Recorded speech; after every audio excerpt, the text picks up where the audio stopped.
I present to you my top 100 architectural visualization studios worldwide. Let's jump right in.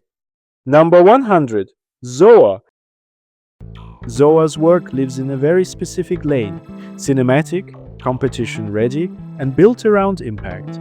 Their viewpoints feel almost inevitable, low to mid horizons, disciplined verticals, and generous negative space in the sky, water, or landscape, so the main architectural mass always reads first. Nothing competes with the hero.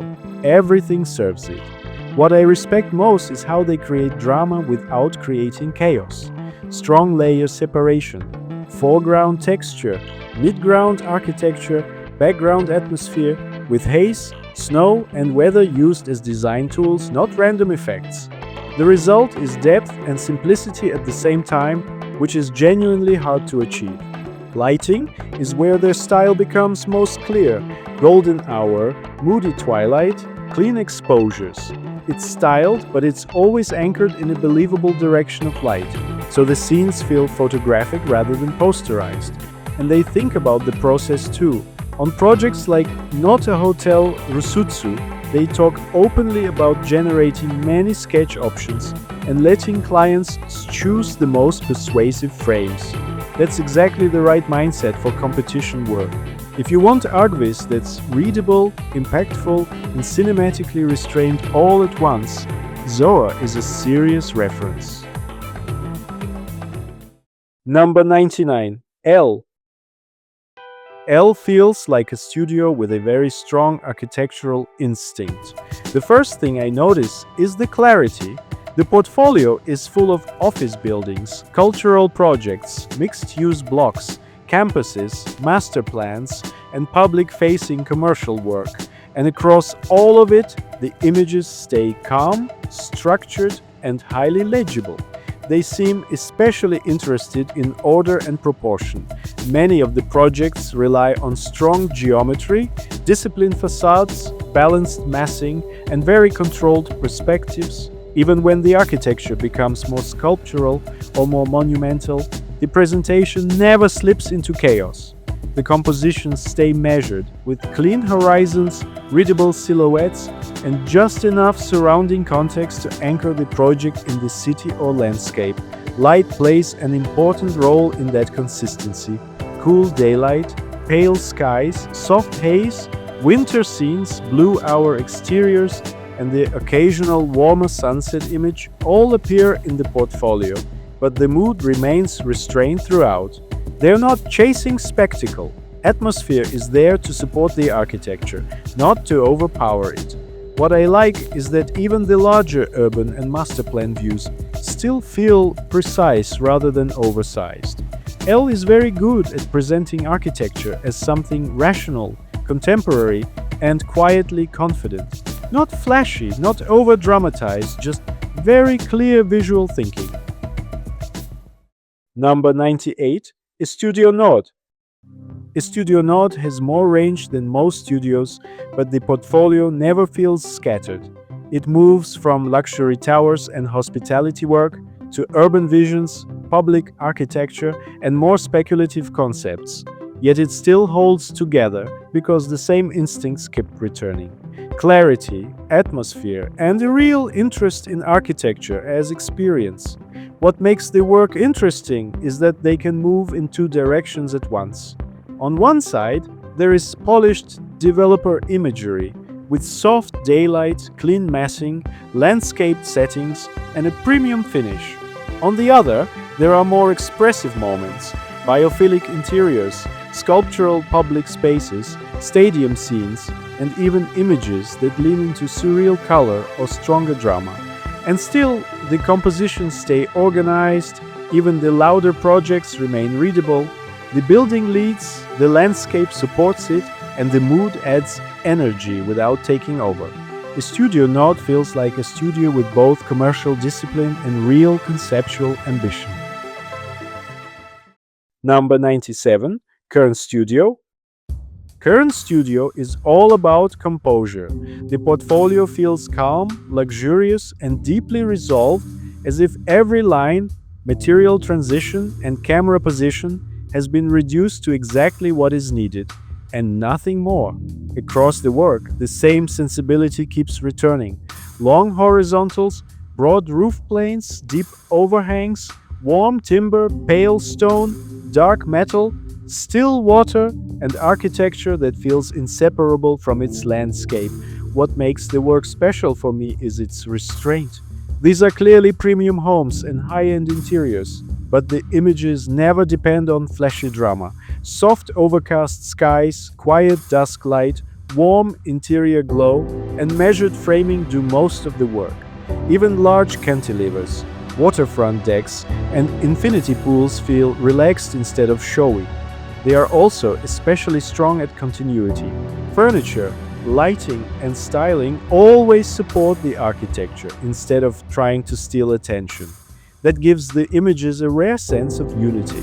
For me, current studio feels elegant, disciplined, and deeply invested in atmosphere. This is ArchViz that sells luxury through calmness, material warmth, and a very refined sense of spatial balance. Number 96. Stage. Stage has a visual language that feels incredibly controlled, calm, and architectural. What stands out first is the restraint. The images are built around soft daylight, pale skies, neutral materials, and very clean compositions. There's no unnecessary drama, no heavy grading, no CG bravado. Instead, they let proportion, light, and material do the work. A lot of the architecture is minimal and modern, and the rendering style mirrors that perfectly.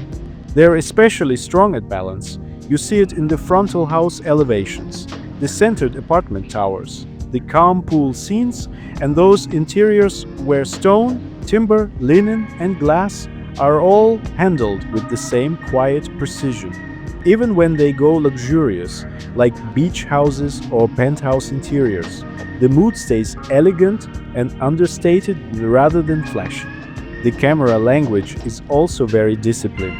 Most views are straight, grounded, and easy to read, with a lot of breathing room around the architecture, and when they shift to dusk or blue hour shots, they keep the same identity. Soft glow, clean silhouettes, and just enough atmosphere to make the image feel lived in. Overall, Stage feels very mature. Their visual language is minimal, polished, and quietly confident. The kind of ArchViz that doesn't need to shout because the taste is already there. Number 95. Augustine Pina. Augustine Pina's work feels very architectural in the purest sense. Calm, precise, and deeply focused on how form, structure, and material sit in space. What I notice first is the restraint. The images are never trying to impress through visual effects. Instead, they rely on proportion, soft light, and a very confident reading of geometry. Timber screens, brick, sheet metal, concrete, glass block, all of it is handled with a lot of sensitivity, but always in a quiet way. He is also very good at showing architecture as something inseparable from its setting. A house in the trees feels held by the forest. A brick courtyard project feels grounded by sun, plants, and enclosure. A larger civic building reads through landscape, topography, and open circulation rather than spectacle. Even when the work shifts between scales and typologies, the same instinct stays there. Let the architecture breathe, and let the atmosphere remain measured. What makes the portfolio strong for me is that sense of control. The framing is simple, the mood is understated, and the images trust the design. No unnecessary drama, no over-stylization, just very mature ArchViz with a strong architectural eye. If you like work that feels clear, tactile, and quietly confident, Augustine Pina is a very strong reference. Number 94. Norm Lee. What Norm Lee does really well is make architecture feel alive, full of movement, light, and a very positive urban energy. You can also tell they work primarily with developers, because the whole visual language is built around clarity and trust. The architecture is always easy to read, the amenities feel tangible, and the mood is aspirational without becoming risky or overly artistic. Every image answers the same basic questions really well. What is this place? What does it feel like? And why should I want it? Their exterior work has a strong urban confidence. Glass behaves like glass, reflections stay clean, and the lighting feels tied to a believable time of day. They're great at those street-level views with long perspective lines, strong framing, and just enough life in the scene, a cyclist, a few pedestrians, a hint of motion to make the place feel already inhabited. Interiors follow the same logic. Soft daylight, restrained palettes, tactile materials, warm wood, matte stone, gentle fabrics. The styling feels human and livable, never like a furniture catalog. My take?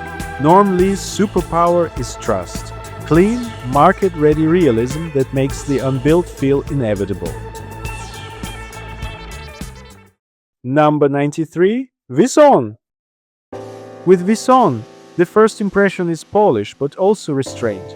The portfolio is filled with premium residential towers, waterfront developments, boutique buildings, landscaped courtyards, and high-end interiors. Yet the imagery never tips into excess.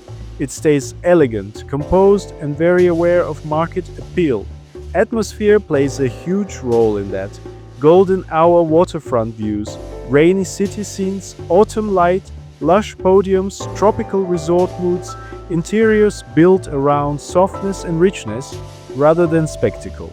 The settings shift a lot, but the tone remains consistent.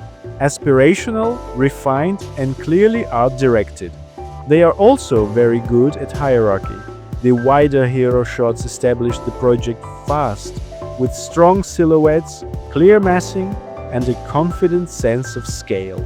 Then the tighter views take over, where materials, planting, light, and signs of life begin to do more of the storytelling.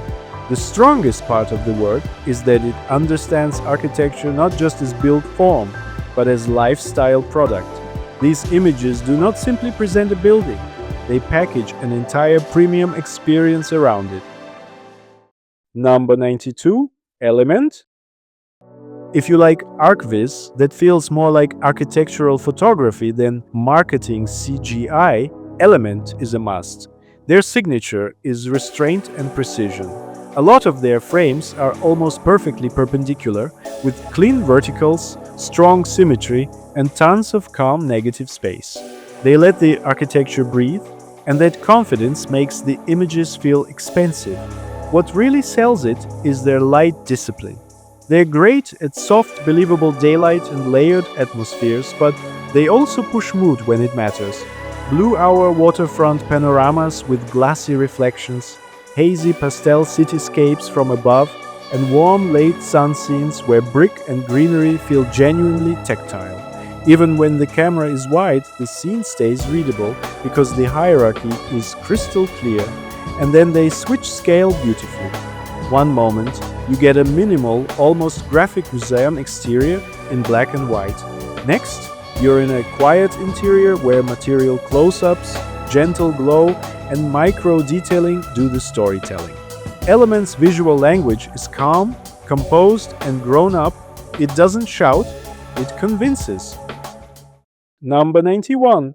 Raun. Raun is interesting because the portfolio moves across very different worlds, but still feels guided by the same sensibility. You get monumental red brick cultural architecture in dramatic landscapes, crisp corporate towers in dense urban settings, quiet cabins in the forest, even tropical resort imagery, and somehow it all still holds together. A lot of that comes down to composition. The images are highly controlled, strong silhouettes, clean framing, careful use of scale, and a real understanding of when architecture should feel monumental and when it should feel intimate. Some views are almost photographic in their restraint, while others lean further into mood and atmosphere. They're also very responsive to context. The brick museum work feels elemental and sculptural, almost like land art. The tower and office imagery is cooler, sharper, and more urban. Then the smaller nature-based projects become quieter and more emotional, with trees, snow, water, and low light doing a lot of the storytelling. What works so well is that Round doesn't force one visual formula onto every project. The mood shifts, but the discipline stays. For me, they're strongest when architecture, landscape, and atmosphere come together in a way that feels both precise and memorable. Number 90. Moses. Moses works at a scale that immediately feels ambitious. The portfolio moves through visionary towers, cultural megaprojects, urban proposals, and landscape-driven concepts, but it never feels random. What ties it together is a very clear fascination with architecture as something bigger than a building. Social, environmental, urban, almost mythic in the way it is imagined. The Cairo Probiotic Tower is probably the clearest example. It is not shown as a pristine object floating above the city. It feels embedded in Cairo itself, in the dust, the density, the improvisation, the heat, the roughness of real urban life. That contrast gives the work its force. Moses is very good at making radical ideas feel grounded instead of abstract. They also have a strong sense of emotional range. Some images feel lush and utopian, others more ceremonial or spiritual. Desert tones, rusted materials, dramatic skies, filtered light, deep greens, and carefully placed human presence keep shaping the mood. Overall, Moses makes ArchViz that is driven more by imagination, atmosphere, and architectural narrative than by polished real estate seduction. Bold, cinematic, and full of intent. Number 89. Numa. Numa makes visuals that feel more like photography than CG. Their portfolio sits right on the line between architecture and visualization. Calm, minimal, design-driven, clean compositions, strong framing, clear focus on materials, close-ups of facades, timber and concrete junctions, soft shadows on plaster. The details architects actually care about. And the atmosphere, that's where they shine. Numa uses weather and nature as storytelling tools.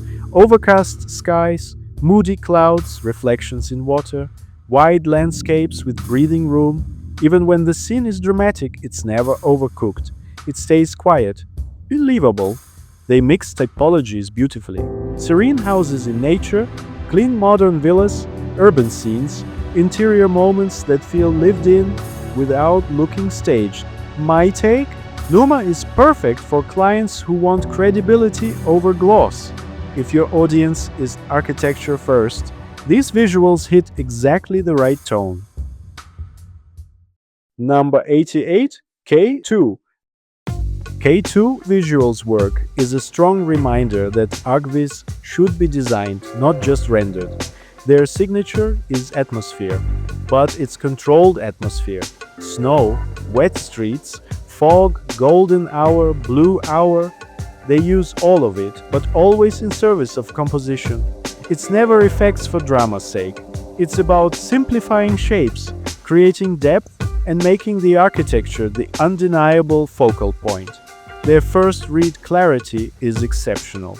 Big silhouettes, clean horizons, strong leading lines. Even when a scene is complex or busy, the visual hierarchy stays readable.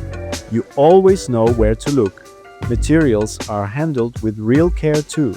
Concrete, timber, glass, metal, vegetation, everything feels grounded.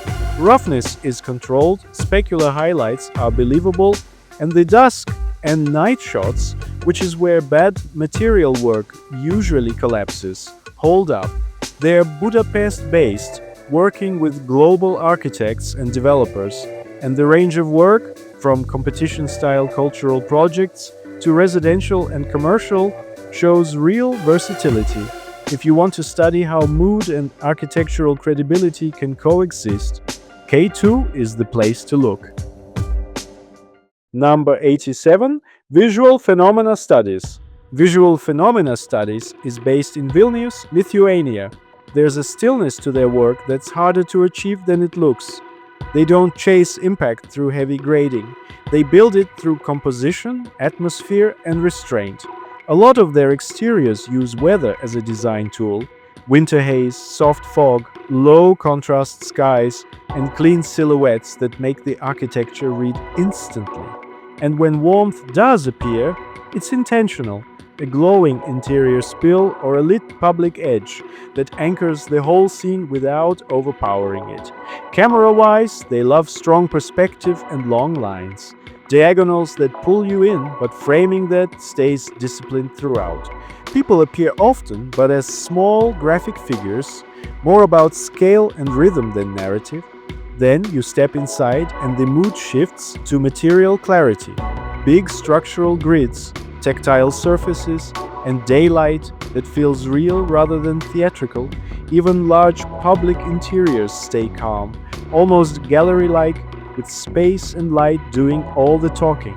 Phenomena's signature is architectural legibility with cinematic control. Atmosphere that supports the design, never atmosphere that distracts from it. Number 86. Plasterine Studio. Plasterine Studio works in a very controlled architecture-first register. Even from the main portfolio page, the tone is clear right away. The work moves across offices, apartment buildings, industrial projects, museums, and larger urban commissions. But it still feels coherent because the same instincts keep returning. Clean massing, disciplined framing, muted color, and a real commitment to readability. What stands out most to me is the restraint. A lot of the imagery leans into pale skies, soft daylight, overcast conditions, quiet greenery, and materials like brick, stone, concrete, glass, and brushed metal. Even when the architecture is ambitious, like sharper office forms or larger public and industrial projects, the presentation stays calm. The studio does not seem interested in overwhelming the viewer. It is much more about proportion, rhythm, and making the building feel precise and believable. Overall, Plasterine Studio feels thoughtful, polished, and very reliable in the way it translates design into images.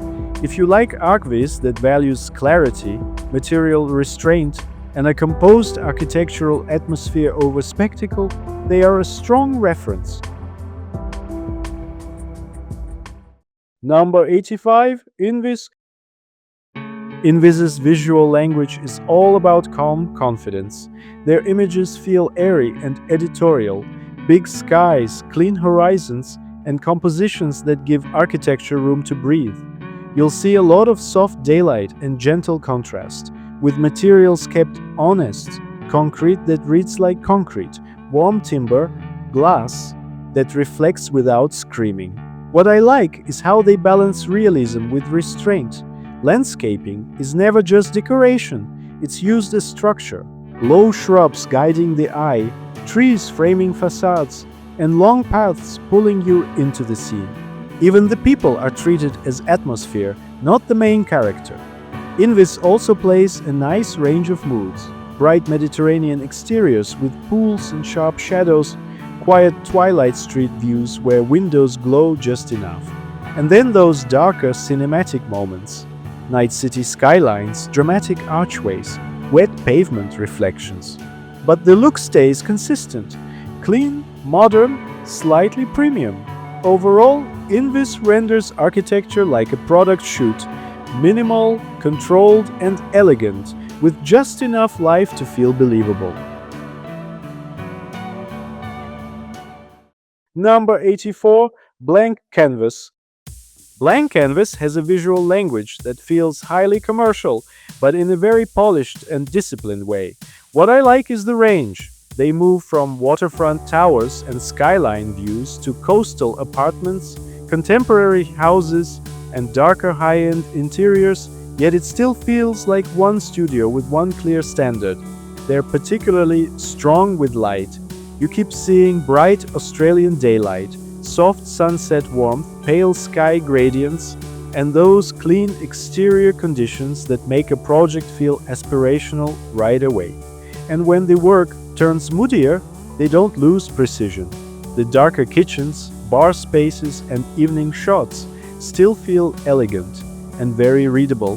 There's also a good sense of structure in the way they frame things. Strong horizontals, clear hero images, big view-driven spaces. Then tighter moments where material, styling, and detail take over. Stone, dark timber, soft fabrics, glass, planting. It all carries a premium property sensibility, but it never feels cluttered or overworked. Overall, blank canvas is very good at making architecture feel desirable, legible, and expensive. Confident, lifestyle-led, and clearly tuned for high-end real estate marketing.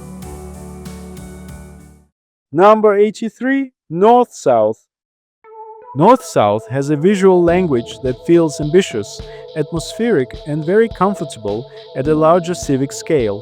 The portfolio moves through public interiors, towers, waterfront architecture, and landscape-led urban concepts, but it still feels coherent because the same qualities keep returning. Strong silhouettes, clear spatial drama, and a real interest in how architecture works in public life. What I like most is the way they handle mood. Some images feel bright, open, and optimistic, with clean skies, greenery, and architecture that sits naturally inside the city. Others shift into dusk, rain, or heavier weather, where reflections, artificial light, and darker framing give the work a much stronger cinematic edge. That contrast gives the portfolio energy. They are also very good at showing architecture in use. Crowds, movement, circulation, transport, sport, leisure, even weather itself, all of that becomes part of the image. The buildings never feel isolated, they feel tested by life, and even when the forms become more sculptural, the architecture still stays readable. Overall, North-South feels like a studio that knows how to balance clarity with spectacle. If you like ArchViz with public space energy, strong atmosphere, and a broad architectural imagination, they are a very strong reference. Number 82. Mosaica. Mosaica feels less like ArchViz as documentation and more like ArchViz as cinema and graphic design. Their visual language is bold and curated. High contrast, confident silhouettes, and lighting that's treated like a main character, not a technical step. They lean into mood, dusk, night, fog, rain, hard sun, deep shadows. And they're not afraid of darkness. Even the way they present the work on black backgrounds makes the images feel like frames from an exhibition. What stands out is the range and the attitude. They can do clean, high-end realism when needed, but they often push into conceptual territory. Striking compositions, surreal inserts, unexpected scale cues, and moments that feel more like editorial storytelling than pure real estate marketing. Overall, Mosaica sells atmosphere. They don't just show what a building looks like. They suggest what it feels like to be there, and they do it with a very distinctive art-directed voice. Number 81. Oakdraw. Oakdraw's visual language is super restrained, and that's exactly why it works. Cinematic, editorial, soft contrast, calm tones, and compositions with air in them. Nothing overpushed, nothing hyper-sharp. This is photography, not typical CG. Analog attitude, subtle haze, gentle grain, lighting that feels natural instead of perfect. But here's what really stands out. Their material sensitivity. They treat surfaces like a mood tool, not a texture checklist. The palette stays warm and quiet. Light does the heavy lifting. The result? Architectural storytelling without trying too hard.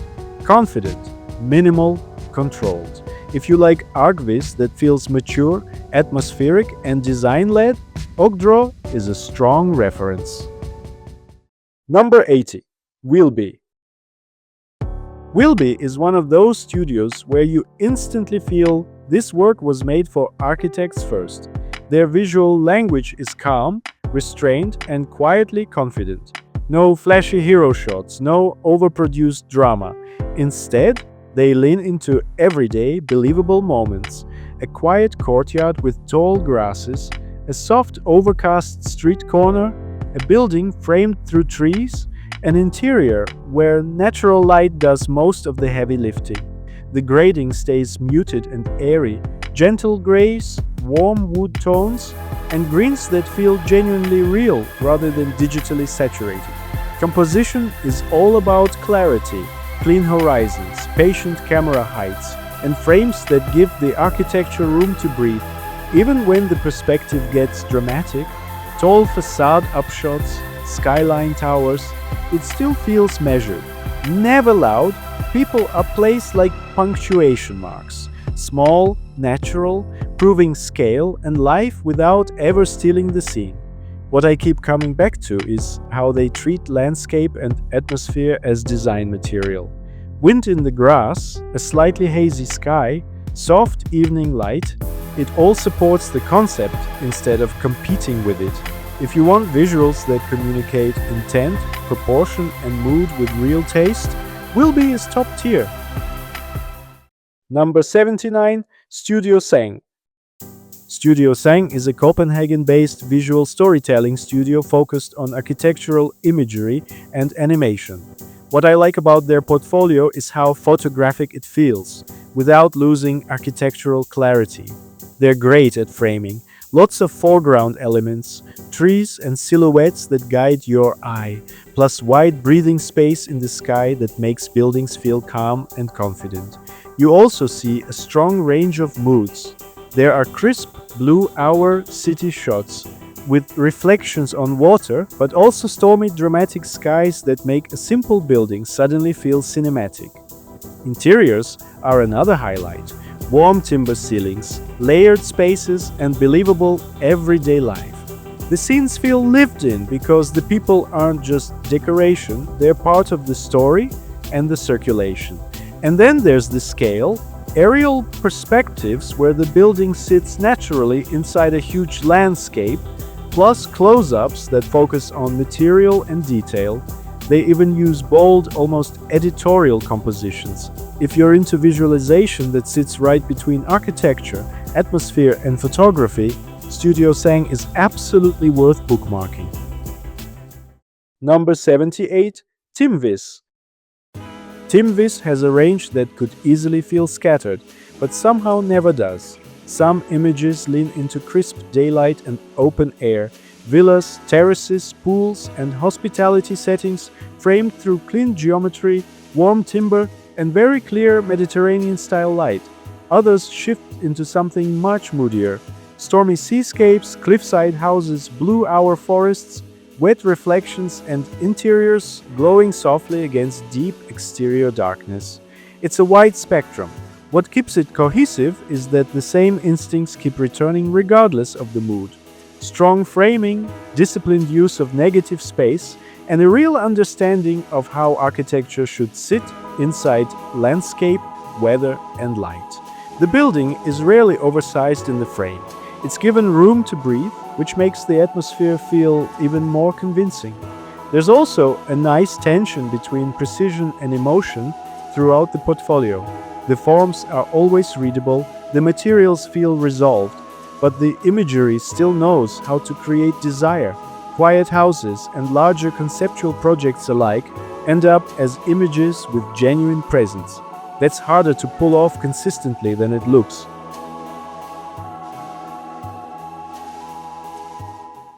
Number 77, Hanzino. Hanzino leans closer to cinematic architectural image making than standard sales visualization. The first thing that stays with me is the atmosphere. Weather, season, and time of day are not just background elements here, they are part of the storytelling. Moonlit snow scenes, misty waterfront mornings, storm-heavy skies, autumn light, rain reflections, blue-hour resort shots. The architecture is never placed in a neutral setting. It always arrives inside a very specific emotional condition. They are also very strong with scale. Some of the tower views feel monumental, but the portfolio also knows when to quiet down. Restrained museum facades in the forest, broad brutalist spaces, warm timber structures after rain. Even when the imagery becomes dramatic, the compositions remain clear.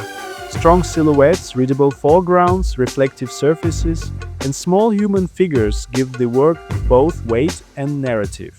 What I like most is that realism never feels passive. They use it to intensify experience.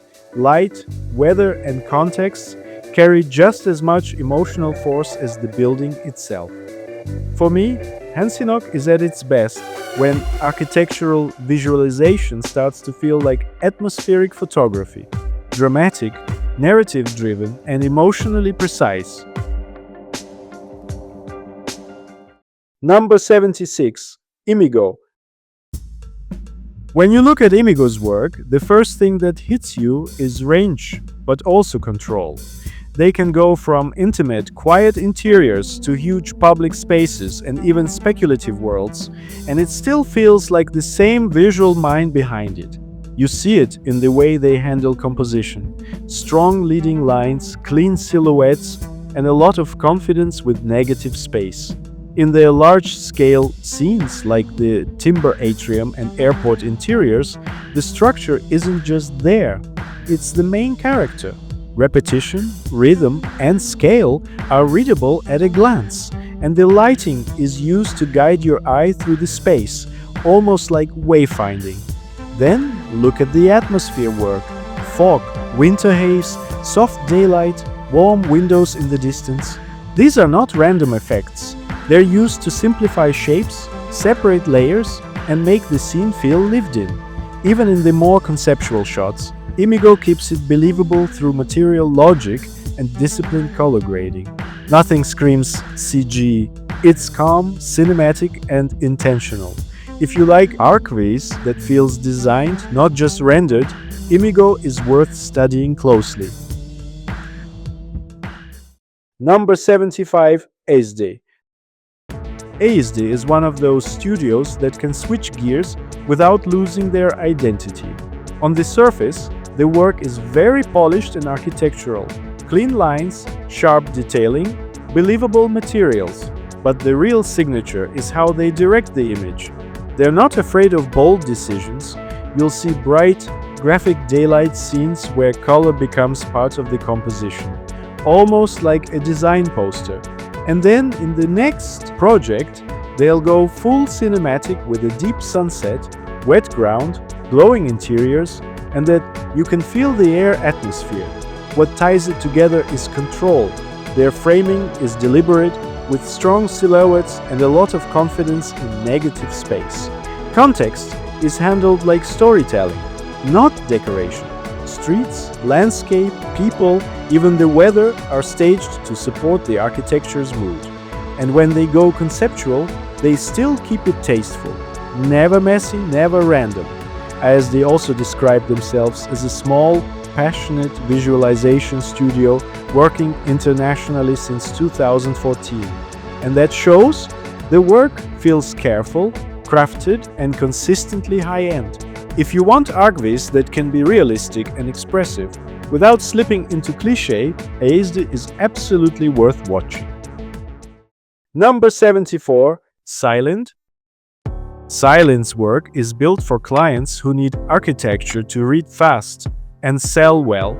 They position themselves as a full-scope ArchViz studio for architects and real estate developers, covering stills, animation, virtual walkthroughs, and interactive presentations. Visually, a lot of their strongest images sit right on that line between clarity and atmosphere.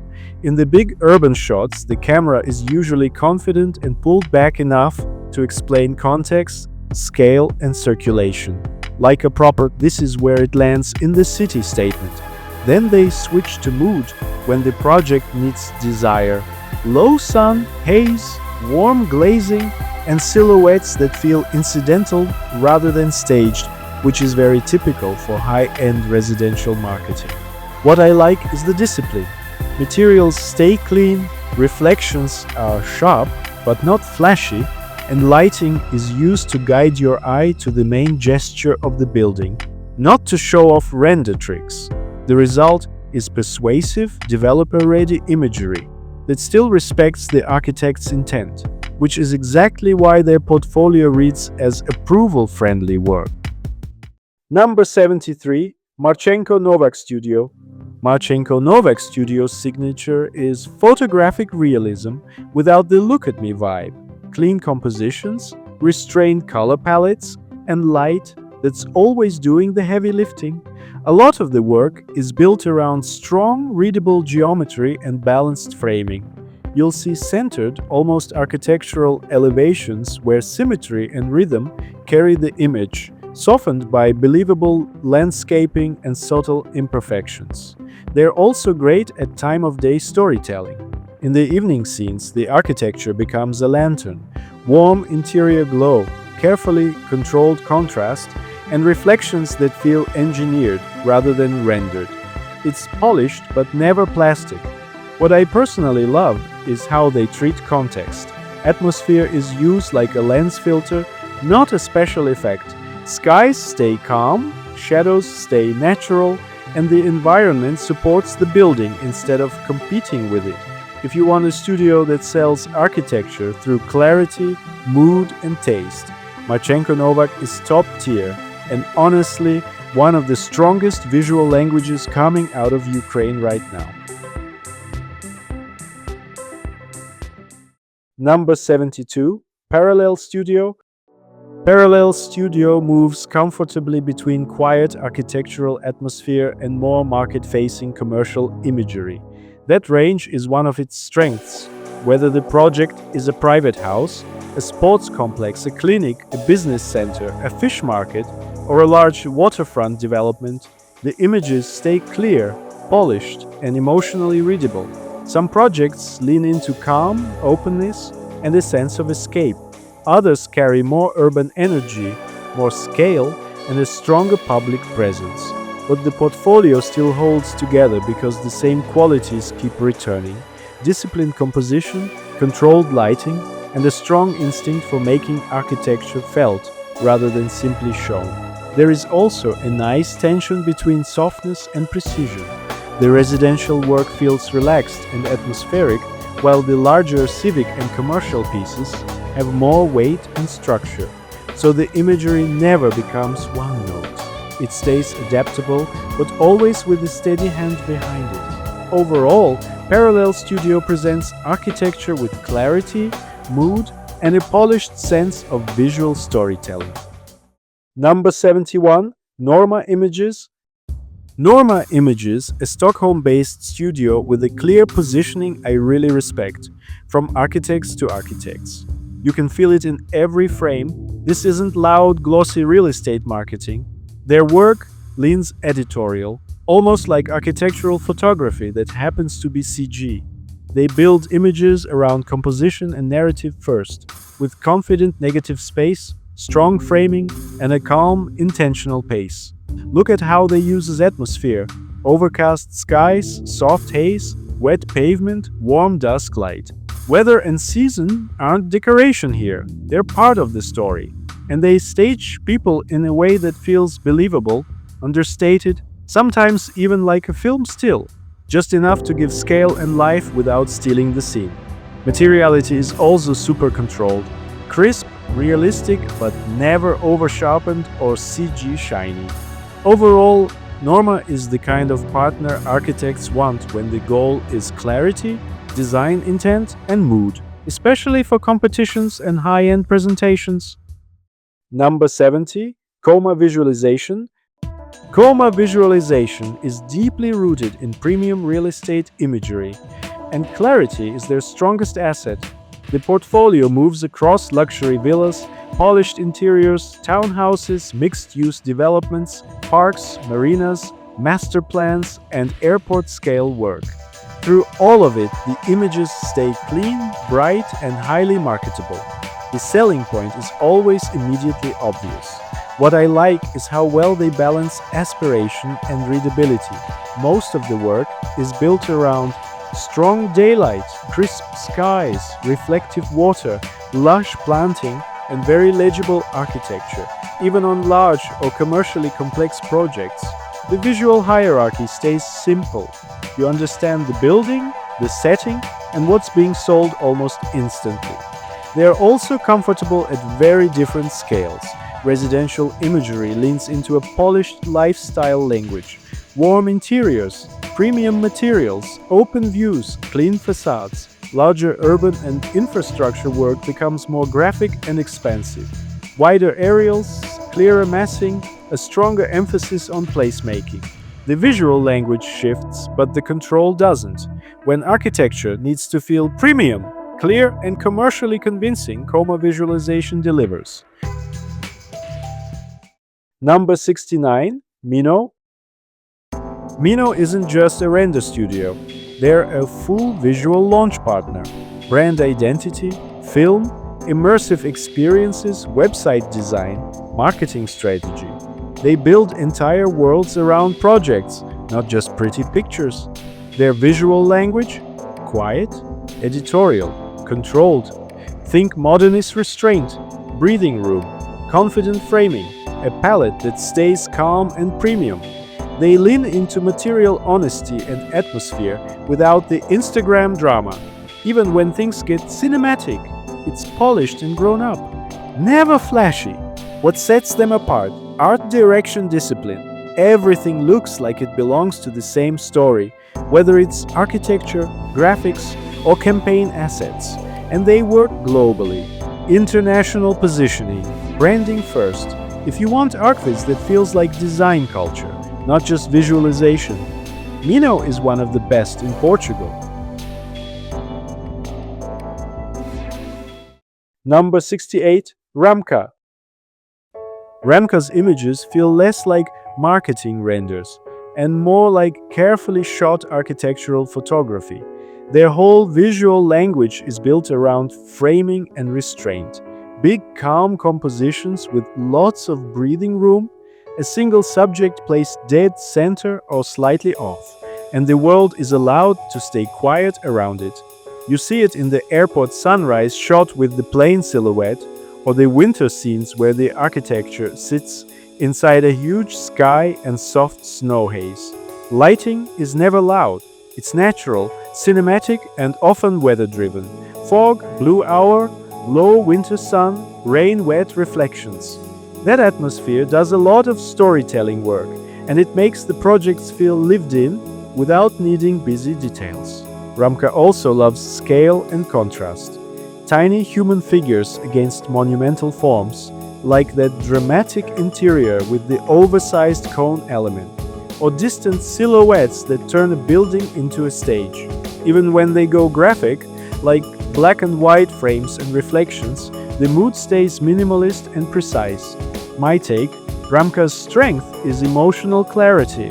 They don't oversell the architecture. They frame it, let it breathe, and that confidence is exactly what makes the images hit. Number 67, Seki Smith. Seki Smith's images feel like they're built around one idea. Find the moment where the architecture becomes a story, and then strip everything else away. They work between London and Florence, and you can feel that mix of urban density and Mediterranean calm in the way they handle light and space. A lot of their gallery is about balance. Composition is clean and deliberate, with strong horizontals and clear silhouettes, so you read the project instantly. But it never turns diagrammatic. They bring in atmosphere just enough to make it human. Soft daylight, gentle haze, warm interiors, and people that behave naturally instead of posing for the camera. They're also comfortable across scales. 1 minute you're in a quiet courtyard scene where materials and proportion do the work, and the next you're looking at big mixed-use developments that still feel grounded and believable. That's why they're a strong partner for architects and designers who want images that are simple, confident, and emotionally precise. Number 66, Hoc Studio. Hoc Studio's work sits in that sweet spot between premium real estate imagery and believable everyday life. The visuals feel polished and market-ready, but never sterile. What stands out is how clearly they tell the story of a project. The camera angles are readable and well judged. You understand the layout immediately, and then the atmosphere starts to do its job. Rooftop pools in warm evening light, amenity spaces that feel active but not staged, interiors with soft daylight and just the right amount of warmth. Even the exteriors feel grounded in a real context, with greenery, balanced skies, and a strong sense of place. Their material language is clean and disciplined too. Warm woods, neutral fabrics, matte finishes, controlled reflections, everything feels realistic without trying too hard. And when people appear, they support the image instead of taking it over. My take: Ad Hoc is very good at making architecture feel desirable in a calm, convincing way. These are images developers can actually use because they sell the experience without overselling the drama. Number 65, Mr. P Studios. Mr. P Studios feels unmistakably premium, but never generic. There's a sharpness to the work and at the same time a sense of control that keeps it from slipping into standard sales imagery. One of their strengths is how easily they move between two different moods. On one side, you have that bright Australian luxury register, coastal views, pale interiors, soft daylight, clean glazing, relaxed furniture, and an almost effortless resort calm. On the other, they handle darker urban work with real confidence, sharper silhouettes, moodier interiors, reflective towers, dramatic lobbies, richer contrast, and somehow it still feels cohesive. That comes down partly to composition. They like strong frontality, wide hero frames, and clean perspective lines, but they also know when to move closer and let atmosphere or material carry the image. Glass, stone, dark timber, planting, water, reflections. Everything is handled with restraint, so nothing feels noisy. For me, Mr. P Studios is excellent at selling aspiration through clarity, luxurious but disciplined, cinematic but always readable. A portfolio that feels equally at home in high-end residential, hospitality and landmark development work. Number 64, Yanush. Yanush is a Vienna-based visualization studio working across architecture and real estate with a clear love for atmosphere and photographic storytelling. What stands out in their portfolio is how calm and believable everything feels.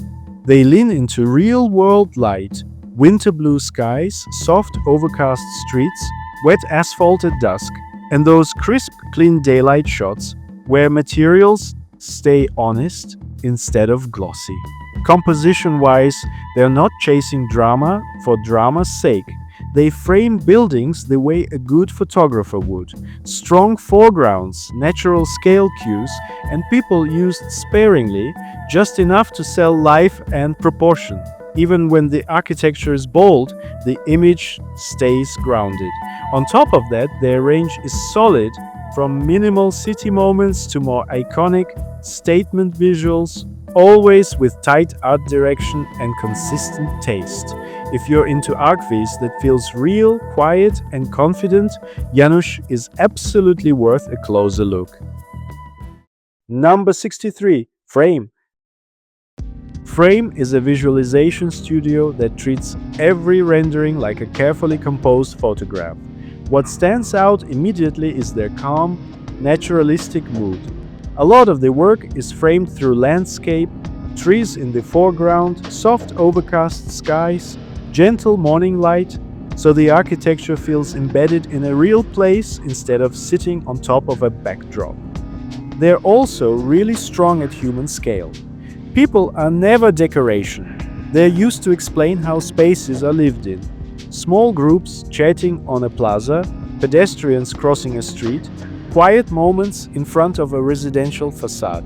It makes the projects feel believable and approachable, which is exactly what architects need when they present unbuilt ideas.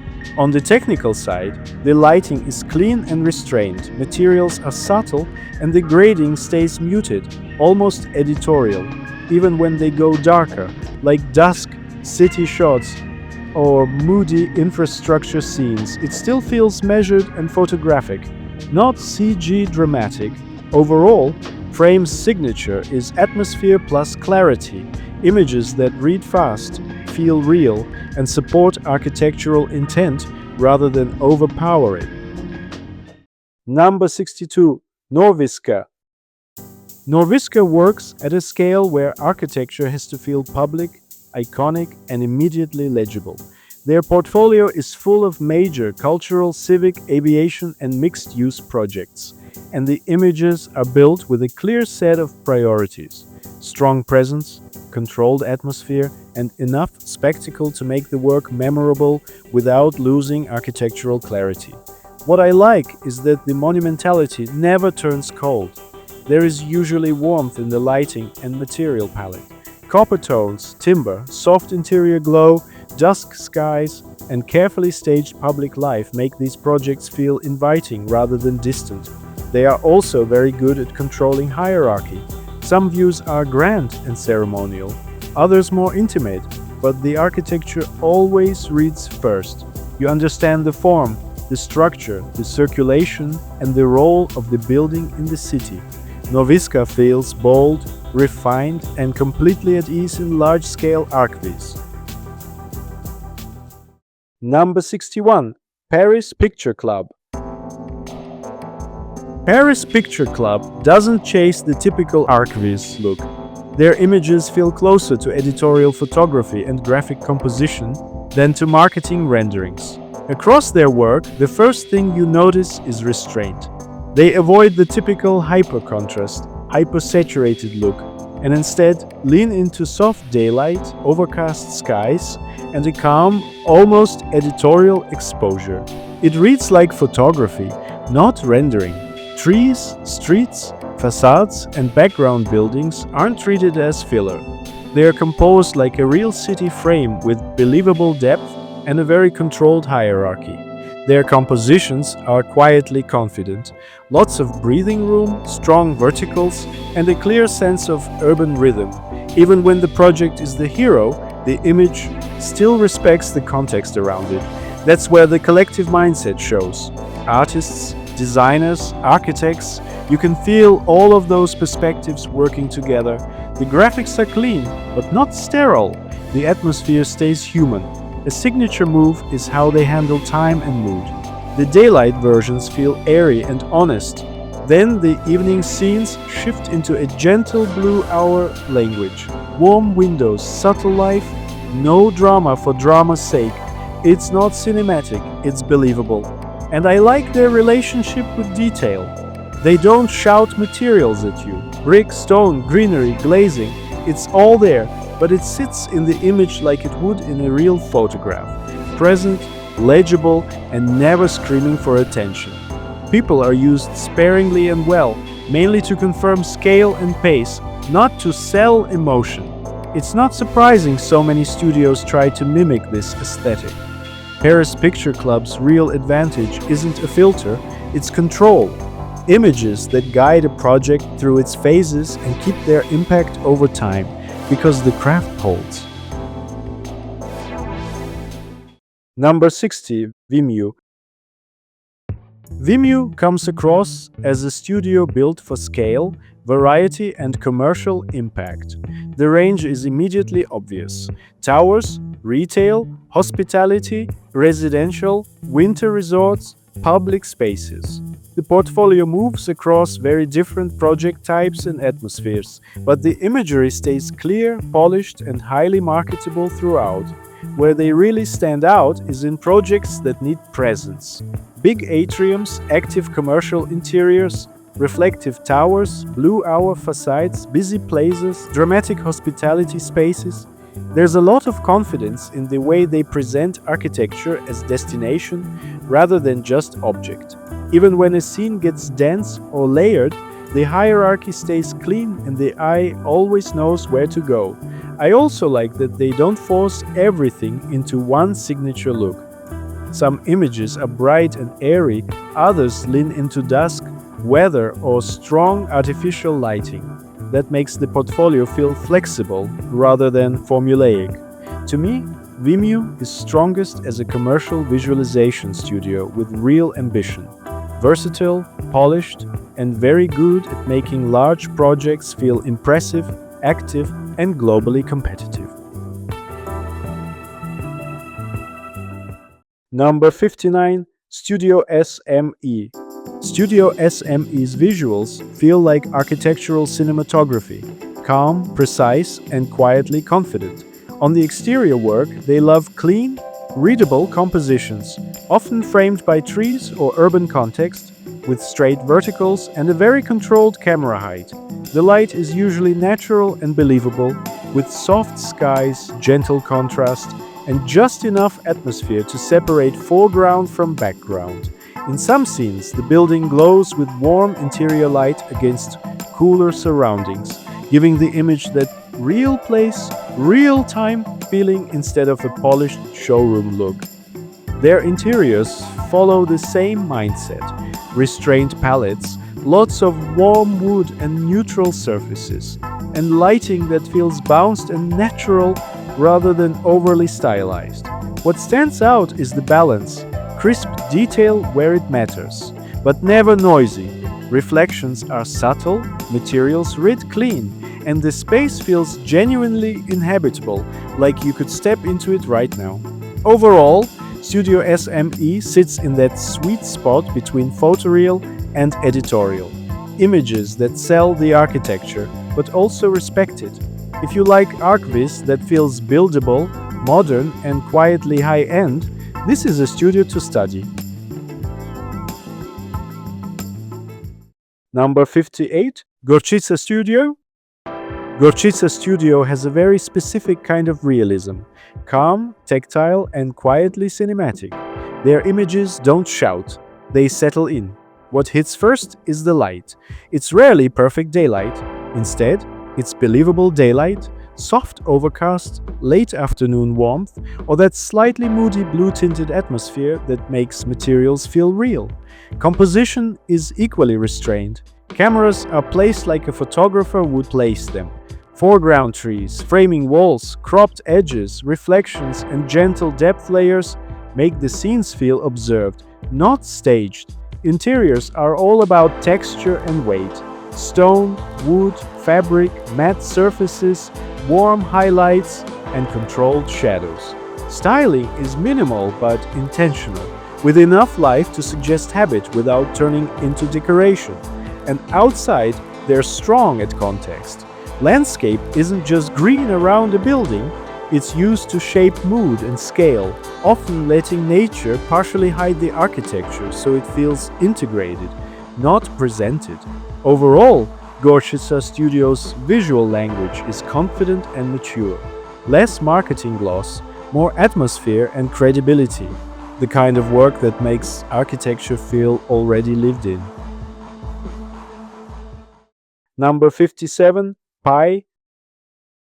Pi feels deeply grounded in architecture, but also highly sensitive to mood. The first impression is restraint. A lot of the work lives in that calm, Nordic register. Timber interiors, red painted cabins, quiet terraces, forest settings, still water, pale skies, soft daylight, nothing feels overworked. The images are measured, tactile, and very composed. What makes the portfolio especially strong is the connection between architecture and climate. In the colder projects, you get overcast light, muted colors, winter blues, and that beautiful sense of silence around the building.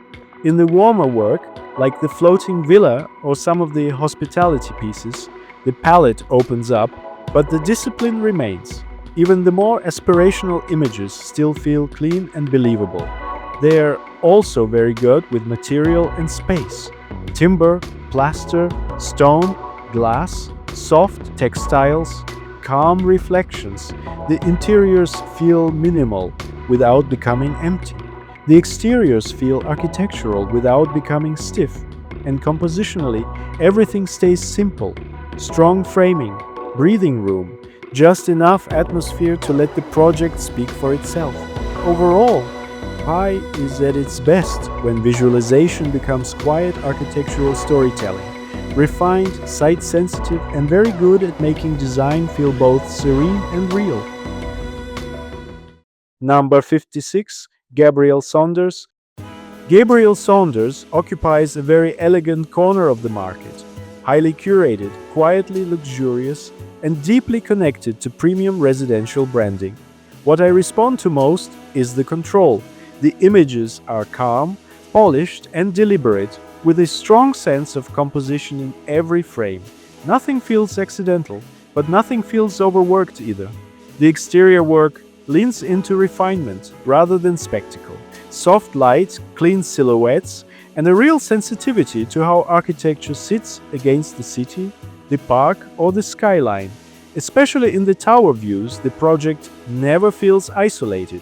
It becomes part of a broader lifestyle image, where outlook, prestige, and atmosphere matter just as much as the architecture itself.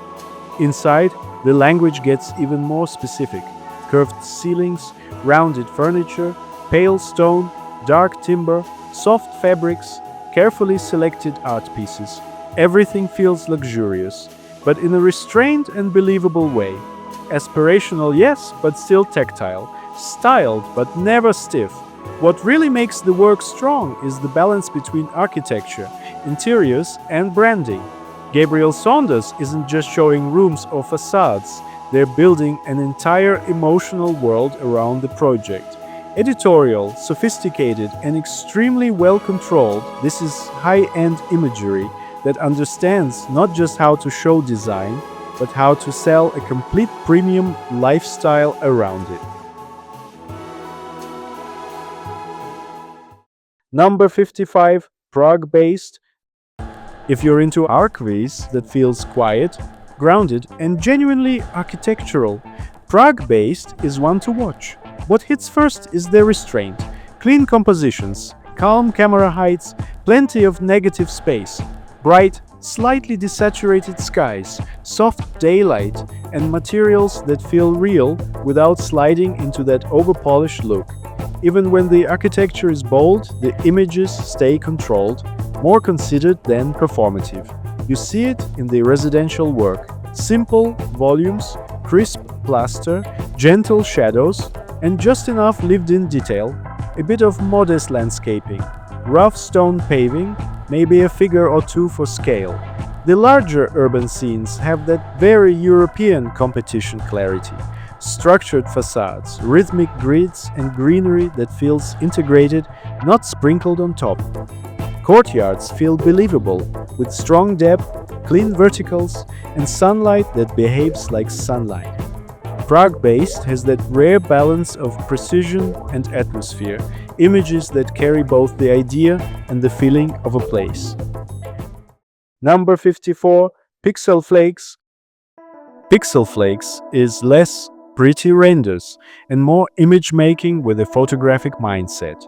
Their visuals are built around one clear idea, a believable moment captured with intention, not decoration.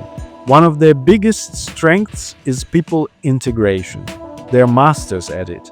The scale feels right, the density feels natural, and the poses don't read like ArchViz cutouts. People sit inside the light correctly. They cast the right shadows, and they add rhythm and narrative without stealing focus. Look at how they handle scale. Big towers and large developments still feel human because the camera is anchored in real viewpoints. Street corners, forecourts, pedestrian routes, and aerials that read like actual drone shots. Lighting is where they quietly win. Daylight scenes stay crisp and legible, while dusk and blue hour shots use haze and glow to simplify shapes and separate layers.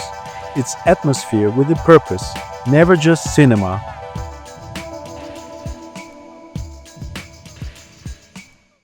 Number 53, Cube. Cube's portfolio is all about range, but it never feels random. They can jump from a rough, cave-like spa interior with wet stone and warm pools to a crisp city street view where glass, greenery, and pedestrian life feel completely natural. And then they'll switch again into pure atmosphere, misty mountain landscapes, rainy nights, or a sunrise scene where the building is almost a silhouette. What stays consistent is the way they stage architecture. The camera is always chosen with intent. Long perspectives, strong foreground framing, and lots of confidence with negative space. Light is the main tool. Sometimes it's soft overcast that makes proportions read cleanly. Sometimes it's hard, low sun. Sometimes it's pure artificial glow in a dark, cinematic scene. They're also genuinely strong at integrating people, crowds, small groups, everyday movement, even big event moments. All of it adds scale and credibility without turning into decoration. Their portfolio also shows serious reach, with imagery for studios like Zaha Hadid Architects, MAD, and SOM, which makes sense given their focus on storytelling, not just depiction. Overall, Slash Cube doesn't just render projects, they direct scenes. Number 52, Tegmark.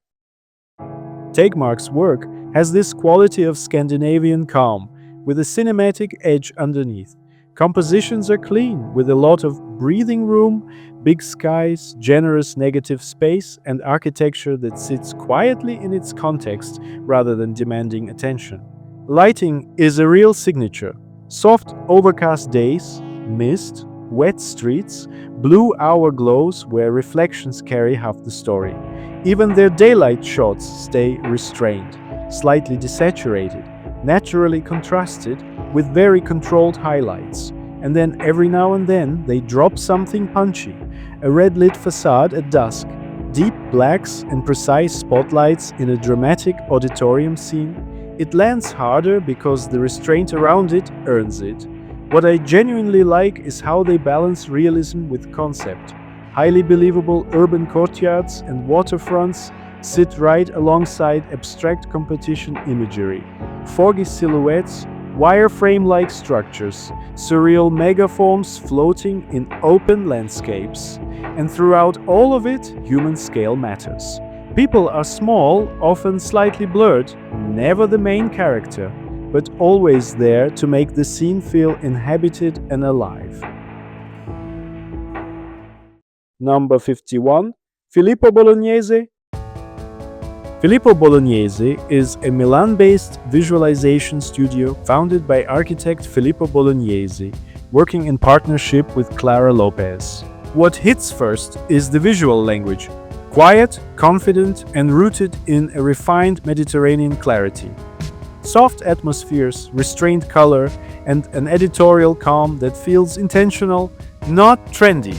On consistency, the level stays impressively stable across very different scenes, from large urban courtyards to minimal interiors and museum-like spaces.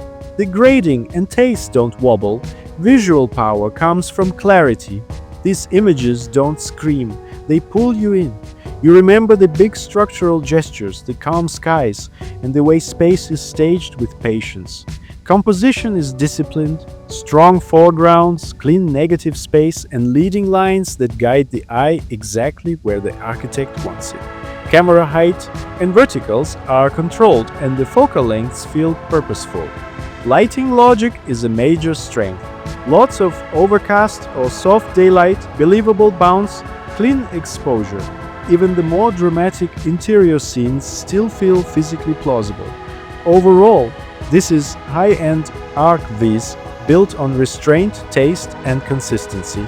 If you care about style as a system, this studio is a benchmark. Number 50, Dreizicht. Dreizicht's work is all about quiet confidence. The images don't chase drama, they chase clarity, and that's exactly why they feel so convincing. You get clean framing, disciplined lines, and lighting that behaves like real daylight, with soft shadows and believable reflections instead of CG shine. A lot of their portfolio sits in the high-end residential world, and you can see how they sell the lifestyle without turning it into advertising gloss. Exteriors are calm, grounded, and surrounded by credible landscape, while dusk shots lean warm and intimate, with window glow used to shape the volumes.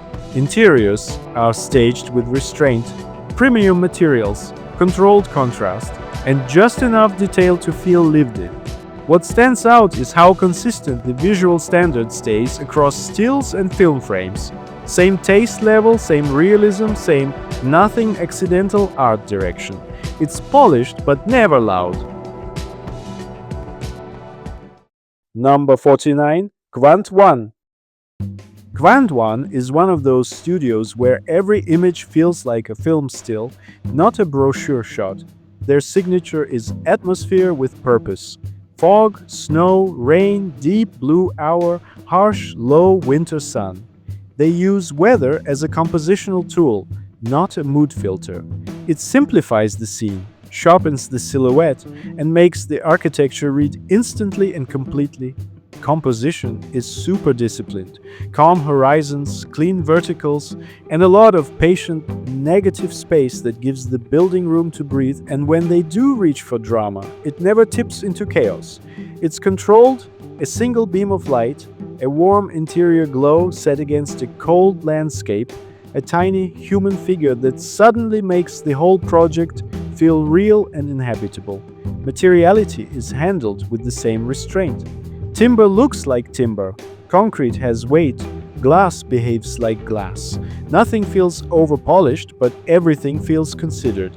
Even the more conceptual projects land as believable places you could actually step into. Quant One doesn't just visualize architecture, they build a mood around it, and that mood stays with you long after you've moved on. Number 48. Rhythm. Rhythm's work feels like stills from a film you want to step into.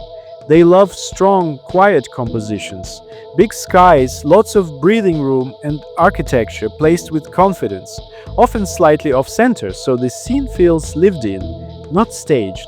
Lighting is where they really flex. You'll see crisp daytime realism, but the mood shifts fast into blue hour and soft twilight, with warm interior glow used like a narrative cue, guiding your eye through the frame. Rhythm also leans heavily into atmosphere and context. Mist rolls over a landscape, water turns into a mirror, dense greenery becomes a framing device. The architecture isn't isolated, it's embedded, surrounded, sometimes almost swallowed by nature. And when they go conceptual, they still keep it grounded.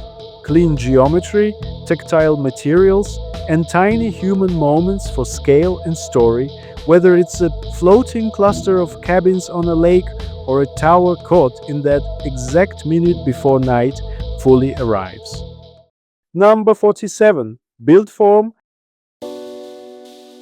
Buildform is a Vienna-based architectural visualization studio run by Vladislav Kalinovic. What immediately stands out is how photographic the work feels. Real camera logic, honest, street-level viewpoints, and a calm, restrained composition style. They're clearly comfortable letting atmosphere do the heavy lifting. Overcast skies, wet asphalt, winter light, dusk scenes, and those subtle in-between moments that make an image feel lived in. I also like how they handle context and scale. People aren't pasted in to look busy. They're placed like a photographer would frame them. Small, natural, sometimes slightly blurred, supporting the architecture instead of competing with it. And when they go more conceptual, they still keep it grounded with believable light and strong silhouettes. If you're into visualizations that feel more like carefully shot architectural photography than glossy marketing renders, Buildform is absolutely worth checking out. Number 46. Lan Studios. Lan Studios sits right in that sweet spot between architectural visualization and luxury campaign imagery. The mood is what gets you first. Soft, sun-washed, and extremely polished. The images are built around aspiration, but in a very controlled way. Nothing is loud, nothing is overplayed. You keep seeing creamy stone, pale timber, linen, boucle, filtered daylight, and those beautiful coastal views that make the work feel calm, expensive, and deeply desirable. What I like most is how consistent the whole portfolio feels. Interiors, exteriors, detail shots, lifestyle moments, everything speaks the same language. Curves show up everywhere, in the furniture, in the buildings, in the balconies, even in the way the spaces are framed. That repetition gives the work a very elegant softness. They're also smart with composition. There's breathing room, strong horizontals, a kind of relaxed symmetry. And when they crop tighter, they focus on tactile luxury. Marble, plaster, timber grain, warm reflections, soft shadows. Lan isn't just selling architecture, they are selling a very specific idea of contemporary Australian luxury living. Refined, coastal, sunlit, and beautifully art-directed. Number 45. Chiasm. Chiasm's visual language is very cinematic, but in a quiet, controlled way. Their images don't try to impress with noise, they pull you in with composition, atmosphere, and restraint. They lean on strong geometry and clean framing, big legible silhouettes, confident lines, and a lot of negative space that makes the architecture feel intentional. Light is doing the storytelling here. You get deep, dramatic shadows, soft haze, and carefully placed highlights that make surfaces feel tactile, like you can almost read the material by touch. Color is also highly curated. They move between cool daylight clarity, warm dusk tones, and rich night moods without ever feeling overprocessed. Everything stays balanced and believable, but still elevated. What I like most? There's a sense of calm narrative. The result feels premium, architectural, and slightly poetic, like each frame is designed, not just rendered. Number 44. Directed. If you like Swedish-style realism, Directed is the right studio. What stands out immediately is how calm and believable their images feel. They don't rely on perfect drama. They build atmosphere with real-world cues, low winter sun and long blue shadows, soft overcast greens by the lake, or that crisp twilight mood where the building becomes a silhouette. Directed are also really good at integrating people. Not cut-out crowds, but small, natural moments that explain scale and use. Kids on the snow slope, quiet movement in public spaces, office life that feels observed, not staged. Composition-wise, they love strong framing. Trees in the foreground, deep perspective lines, and big simple forms that read instantly. Materials are handled with restraint, especially glass reflections and warm timber tones, so the architecture stays the main character. Overall, high-end visual storytelling for architects and developers with a distinctly Nordic sense of light, context, and understatement. Number 43. Dulchi Iniro. Dulchi Iniro has a visual language that feels warm, polished, and immediately approachable. Their interiors are soft, bright, and carefully balanced. Pale surfaces, warm timber, calm daylight, clean styling. They know how to make minimal spaces feel inviting instead of empty. Nothing feels accidental. Every object, every material, every highlight seems placed with real care. And I actually think a big reason for that is their background in product rendering. On their services side, they show a strong focus on accurate 3D modeling, pack shots, simple material setups, lifestyle scenes, and fully built interior environments. That product mindset really matters because it trains your eye for precision. You start paying attention to edges, proportions, reflections, textures, small shadows, and how materials behave under light. And you can clearly feel the discipline in their architecture work. Their interiors benefit from that tactile control. Fabrics, stone, wood, ceramics, all of it feels intentional and nicely observed. And even their exteriors, which are brighter, more colorful, and more openly commercial, still have that same sense of order. The facades read clearly, the compositions are easy to understand, and the landscaping supports the image instead of overwhelming it. So for me, Dulchi Iniro sits in a very interesting place. They bring the sensitivity of product visualization into interiors and exteriors, and that gives the whole portfolio a polished, detail-aware quality that really stands out. They describe their work as architecture, interior design, and product, and that crossover is exactly what gives the studio its character. Number 42. Piotr Banak. Piotr Banak's work is a great example of ArchViz that feels designed in the same way a good photograph is designed. On his site, he literally frames it as evocative images, and that's exactly the vibe. Calm, atmospheric, and emotionally readable without being dramatic. What stands out first is the grading. He leans into soft highlights, gentle contrast, and slightly hazy daylight, often with warm seasonal tones, so everything feels natural and believable, not CG crisp. The compositions are super controlled too. Clean horizons, straight verticals, lots of breathing room, and a strong sense of foreground to background depth. And then there's the context work. Trees, grass, paths, little silhouettes of people, even the way the light hits the landscape, it's never just decoration. It's part of the story that makes the architecture feel like it already belongs to the place. The buildings usually sit quietly inside the scene, confident, not screaming for attention. If you're into ArchViz, that's understated, cinematic in a subtle way, and closer to contemporary architectural photography than marketing imagery, Piotr Banak is absolutely worth studying. Number 41. B-side. B-side visuals has a very specific kind of realism. It's not the loud, over-sharpened CG look. It's controlled, architectural, and premium, with images that feel confidently designed rather than aggressively rendered. They're also part of the Playtime Group, a trio of complementary studios that combine their strengths to respond to the most demanding visual communication needs in architecture. Across the group, composition and light are the common tools, with a very photographic approach that's meant to transmit the virtues of each project clearly, especially for competitions in public buildings. Within that ecosystem, B-side leans into exclusivity. Their focus is high-end real estate and sensitive interior design, where nuance and small details really matter.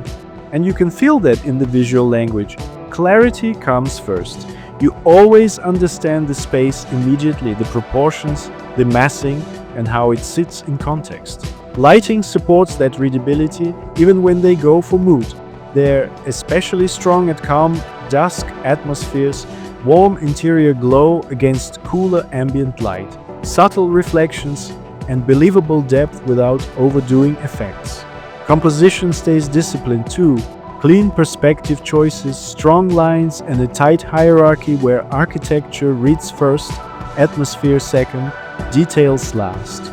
People, when used, are restrained and purposeful, more about scale and everyday life cues than decoration.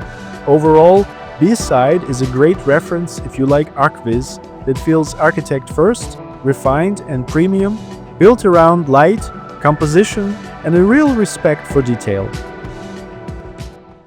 Number 40. Numa treats architectural visualization as mood-making first, and everything else follows from that. The portfolio covers serious ground: residential work, hospitality, urban towers, conceptual pieces, atmospheric one-offs. But the common thread is clear. Every frame is built to carry emotion, not just information. What stands out is the range of atmospheres they can move through without losing grip. Some images are calm and restrained. Soft daylight, pale skies, architecture sitting quietly in landscape. Others push hard into cinematic territory. Wet reflections, glowing night scenes, intense sunsets, deep blues, mist, and dramatic contrast. But even at the extreme end, the architecture stays readable. The mood supports the image rather than consuming it. Compositionally, they're very strong. Clean silhouettes, clear focal points, generous negative space, and frames that feel considered from edge to edge. Whether it's a brick mixed-use building, a coastal house, or something more iconic like their opera house study, the image feels staged with real intention. NIM is at their best when architecture becomes atmosphere without losing precision. Cinematic, versatile, and very good at turning a project into something that sticks. Number 39, 11. 11 is a London-based creative studio that sits right on the edge between architectural visualization and editorial imagery. Founded in 2019 by Joanna Maduro and Anita Gasiorska, the team is made up of architects, interior designers, and creatives, and it shows in how design-led their visuals feel. What stands out immediately is their control of atmosphere. The lighting is never dramatic for the sake of it. It's used like a compositional tool, guiding your eye, carving out depth, and letting materials do the talking. In projects like the gas holders penthouses, the mood comes from warm interior glow against cooler exterior tones, with framing that feels calm, human, and intentional. They also put real effort into authenticity, from on-site observation to scanning objects and documenting materials, so the environments don't feel generic or staged. Overall, 11's work feels precise, tactile, and quietly luxurious, less like CGI, more like a carefully photographed moment that just happens to be unbuilt. Number 38, HISM. If you want to understand HISM in one sentence, it's cinematic luxury, built on light, scale, and restraint. Their images start with architecture as atmosphere. Vast floor-to-ceiling glazing turns the city into a backdrop and a material at the same time. You'll notice how they frame views like portrait photography. The skyline is never just outside, it's staged, centered, and quietly monumental. Inside, the language is calm and tactile: warm timber, veined marble, brushed metal, soft textiles, and carefully spaced furniture. Nothing shouts. The drama comes from proportion and from sunlight sliding across surfaces, creating long, confident shadows. HISM also loves contrast: morning clarity versus dusk glow, cool blue city haze against warm interior amber. Even in night scenes, the mood stays elegant, never noisy, with lighting that feels curated like a high-end hotel lobby. On the exterior side, glass is treated like a mirror and a fabric. Crisp reflections, precise vertical rhythm, and a strong sense of crafted detail, often paired with lush, composed landscaping. Overall, HISM doesn't just show projects, they sell a lifestyle of quiet prestige, where every frame feels expensive, intentional, and timeless. Number 37, Monolot. Monolot is a studio that treats ArchViz less like advertising and more like editorial photography. Their visuals feel quiet and intentional, with a lot of negative space and compositions that breathe. You'll often see architecture placed slightly off-center, framed by a single tree line, a facade edge, or a long horizon, like the camera arrived a second before the perfect moment.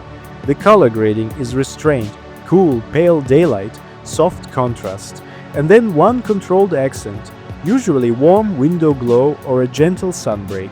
Even winter scenes stay elegant, not dramatic, with snow, foggy distance, and a calm, almost acoustic mood.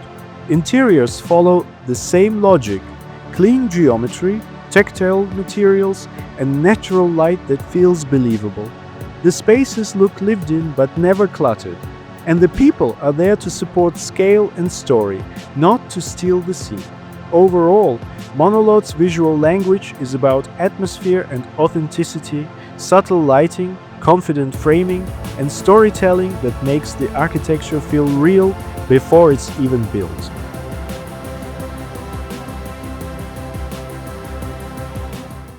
Number 36, Diatlo Studio. Diatlo Studio has one of those portfolios where every image feels like it was built around a specific emotional condition, and that's exactly what makes it work. tropical light in Phuket, soft interiors in Tuscany, mist, low sun, reflective water, dense greenery, warm evening glow. These aren't neutral presentations. Each one is carefully tuned to its setting, and you feel that specificity immediately. What holds it all together is the balance between softness and clarity.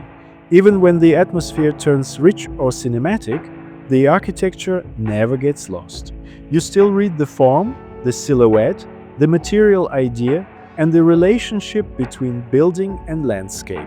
That's especially strong in the nature-led projects, where the architecture feels genuinely integrated into the site rather than placed on top of it. There's also a consistent hospitality sensibility running through the work.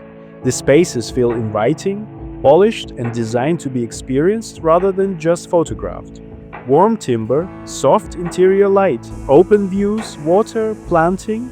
A lot of attention paid to how a place should feel, not just how it should look.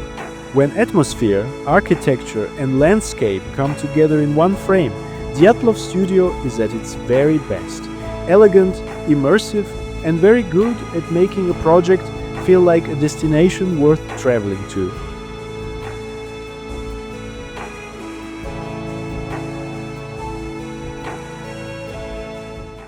Number 35, Bucharest Studio.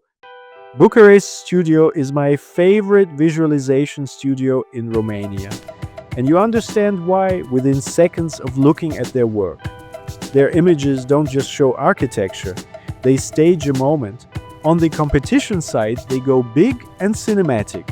Strong silhouettes, ultra-clean compositions, a single hero gesture placed against a vast sky, open water or atmospheric haze, blue hour reflections that mirror a building like a graphic symbol, warm interiors glowing through glass, dramatic sunsets where the architecture becomes a sharp highlight inside a sea of mood. But the drama never tips into noise.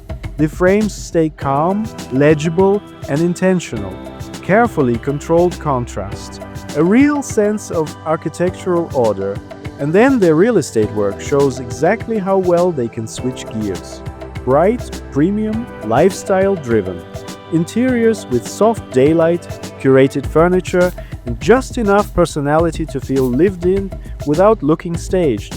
Exteriors leaning into glossy materials, warm hospitality lighting, and a high-end resort sensibility. Bucharest Studio sits right in that sweet spot between emotion and precision. And that balance is exactly what great visualization should be. Number 34, Plots Studio. Plots Studio feels much more like a high-end property marketing engine than a quiet architectural art project. And I mean that as a compliment.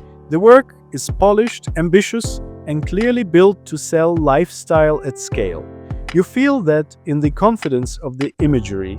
Sculptural towers, lush podiums, resort-style amenities, dramatic penthouse interiors, and a lot of moments that make the development feel bigger than just the architecture itself. There's always a sense of world building around the project. They're especially good at mixing luxury with momentum. Some images lean into pale materials, soft daylight, curved balconies, tropical planting, and that warm coastal Australian mood. Others shift toward urban placemaking with cafes, retail edges, public life, evening activity, and people moving through the space. So the work doesn't just sell architecture, it sells a destination. Visually, they know how to alternate between bold hero shots and more intimate frames where lighting, atmosphere, or material can do the talking. And the range is strong. Bright lifestyle exteriors, moody skyline views, sleek interiors, large mixed-use developments. Yet it still feels like one commercial language. For me, Plot Studio is very good at creating desire. Big ambitions, strong market appeal, and imagery that feels luxurious, contemporary, and highly tuned for premium real estate branding. Number 33, third. The third is an international visual studio with offices in Ghent, Berlin, and Madrid that approaches architectural imagery like documentary photography, calm, observant, and built around real moments. In their archive, you'll notice how often the architecture isn't the loudest thing in the frame. A courtyard in spring, a grey street corner after rain, a winter campus, a quiet interior with soft daylight, even scenes that feel almost non-architectural, like a concert crowd, an airplane close-up, kids painting, or a skater at night. That mixes the point. They're showing the world a project will belong to. Stylistically, they lean into natural light, weather, and seasonality. Color is restrained, contrast is gentle, and the compositions feel photographic. Strong horizons, careful framing through trees or street edges, and lots of breathing space. People are used sparingly but smartly, often candid and small in scale to sell atmosphere and everyday life, rather than posing the building. If you like visuals that communicate architecture through mood and storytelling, the third is absolutely worth a deep scroll. Number 32. Visulant. Visulant is my number one pick in Sweden, and their work makes it pretty obvious why. They're a Gothenburg-based ArchViz studio founded in 2018 by Britta Wickholm, and their whole approach is built around one thing: communication through atmosphere. For Visulant, a visualization isn't just a nice image. It's about truly understanding the project and translating it into something people can instantly feel. In the portfolio, what hits first is how light and nature do the heavy lifting. They don't sprinkle trees and sunbeams on top, they use them as core design elements. Soft, seasonal mood, believable reflections, weather, and calm compositions that let the architecture breathe. Their images feel quietly confident. Clean framing, strong material read, restrained color palette, and a photographic realism that doesn't need to shout. You'll also see range from urban exteriors to interiors and more experimental lab explorations, plus collaborations with major practices like Woods Bagot and Snøhetta. My opinion, Visulant nails that rare balance between beauty and credibility. The mood sells the project, but the architecture stays the hero.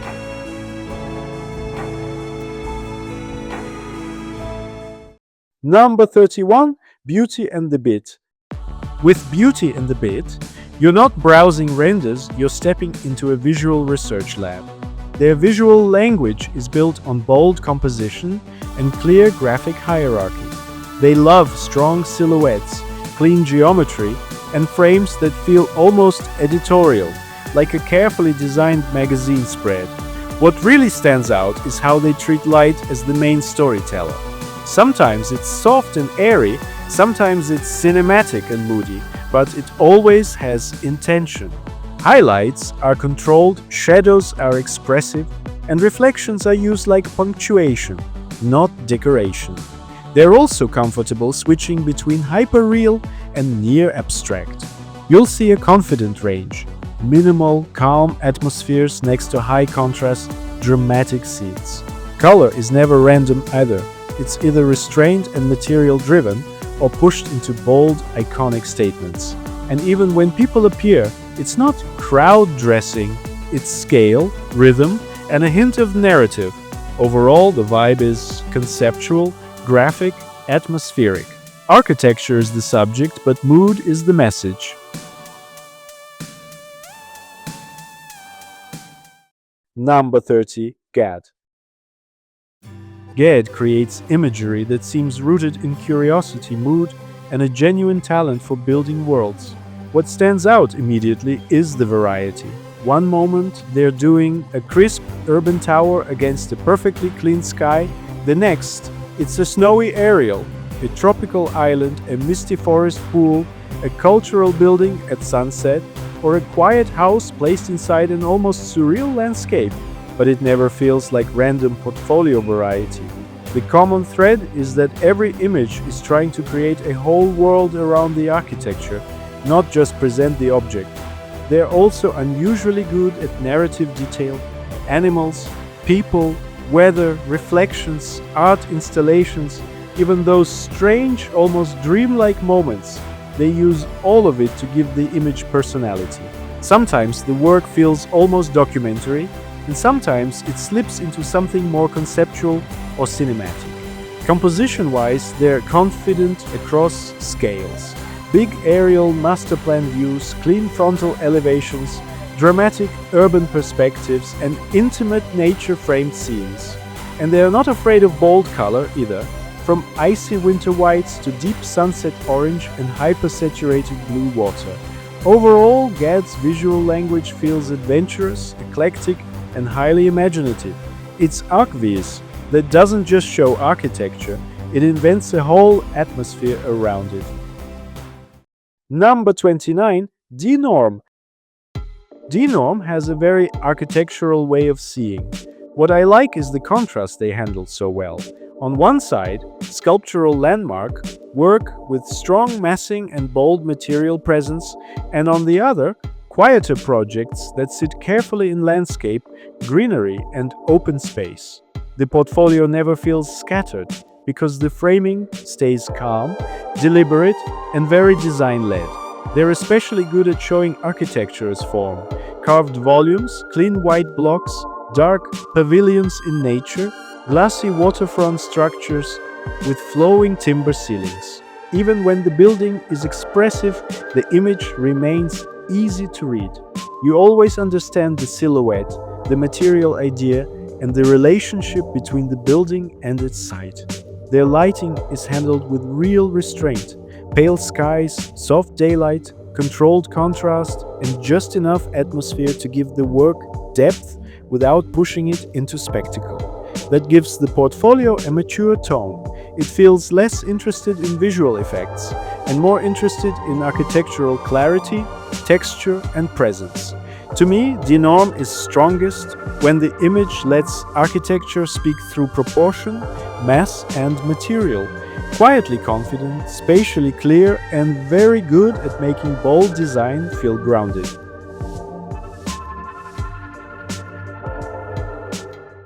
Number 28, Emmy Works. Emmy Works is a studio focused on architectural imagery that feels less like presentation and more like cinema. Their signature is precise framing and disciplined lighting. You'll notice compositions that let geometry do the talking. Long, clean lines, calm perspectives, and space that breathes. Even in bright scenes, the mood stays controlled and intentional. And when they go dramatic, they really go for it. Heavy skies, deep contrast, and a kind of tension that makes the architecture feel alive, not just documented. What I like most is how they chase the emotional core of a project. They don't overload the frame. They reduce everything to the essentials: structure, atmosphere, and a few perfectly placed human moments for scale and story. With years of experience on high-profile architectural and design projects, Emmy Works has developed a recognizable visual language that pushes beyond the safe, standard render. Their work has also gained international recognition, including awards in major design competitions. My take? If you want visuals that feel direct, elegant, and memorable, Emmy Works absolutely delivers. Number 27, Stab Studio. Stab Studio sits in a very polished zone between architectural visualization and luxury property branding. The first thing I notice is how consistent everything feels. The images are bright, precise, and highly resolved, but never cold. A lot of that comes down to the mix they handle so well: soft Australian daylight, strong material work, careful styling, and a really refined color grade. That combination ties the portfolio together. Pale stone, warm timber, clean glazing, lush planting, soft upholstery, all of it sits inside a palette that feels sun-washed, calm, and quietly premium. I also like that they never rely on visual noise. Whether it's a waterfront apartment, a sculptural residence, or a mid-rise with curved balconies, the tone stays elegant and controlled. Strong frontality, clean horizontals, plenty of breathing room. And when they move in closer, they know exactly how to let materials, shadows, and atmosphere take over. Stab Studio is particularly good at selling contemporary Australian luxury in a way that feels cohesive, refined, and highly desirable. Number 26. Ma. Ma feels less like a conventional ArchViz studio and more like a studio that builds entire visual worlds around architecture. What hits first is the mood. Sunset resorts, neon-lit urban scenes, misty landscapes, glowing towers, reflective water, lush planting, warm interiors. It's highly atmospheric work, but it never loses control of itself. The range is genuinely broad. Large beachfront master plans, hospitality developments, residential towers, intimate interiors, urban branding imagery. And yet the portfolio feels coherent because the same strengths keep surfacing: strong composition, dramatic lighting, and a clear instinct for turning architecture into something desirable. They are especially convincing in the luxury hospitality register. Palm trees, low sun, water, soft haze, rich reflections, warm evening light. Those images don't feel like neutral documentation. They feel like an invitation. And when they shift into the city, the language adapts well. Sharper silhouettes, deeper contrast, brighter artificial light, more nightlife energy. It's a different mood entirely, handled with the same confidence. What I keep coming back to is that Ma understands architecture as part of a bigger emotional package. Not just a building, a destination, a brand, a lifestyle. They're at their strongest when atmosphere and market appeal come together, and when that happens, the work is hard to scroll past. Number 25. Sora. The first thing you notice about Sora is what's not there. No noise, no overworked drama, no "look how impressive our rendering" is energy. Their images feel like high-end architectural photography, and that restraint is the whole point. They're exceptional at clean graphic compositions with just enough life to make a scene believable. Take their close-up work on MVRDV's Wuhan library roof. Every panel line, every rib of geometry, reading perfectly. That kind of material and detail control is hard to pull off without it looking clinical. Sora makes it feel precise and alive, but they can shift gears too. There's an interior scene in their portfolio, warm, layered, full of people, signage and steam, that feels like a real moment caught on camera, not a staged render. And their exterior work is equally convincing, with photo-style integration that sells scale immediately through natural daylight and real-world context. Their client list says a lot. Big, Snohetta, Geary, MVRDV, 3XN. If you want to study calm, premium ArchViz with zero waste, Sora is the reference. Number 24. North Point.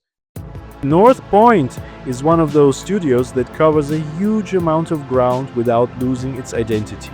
The portfolio moves from dense urban towers and civic projects to resorts, villas, libraries, sports venues, waterfront developments, and more experimental cultural work.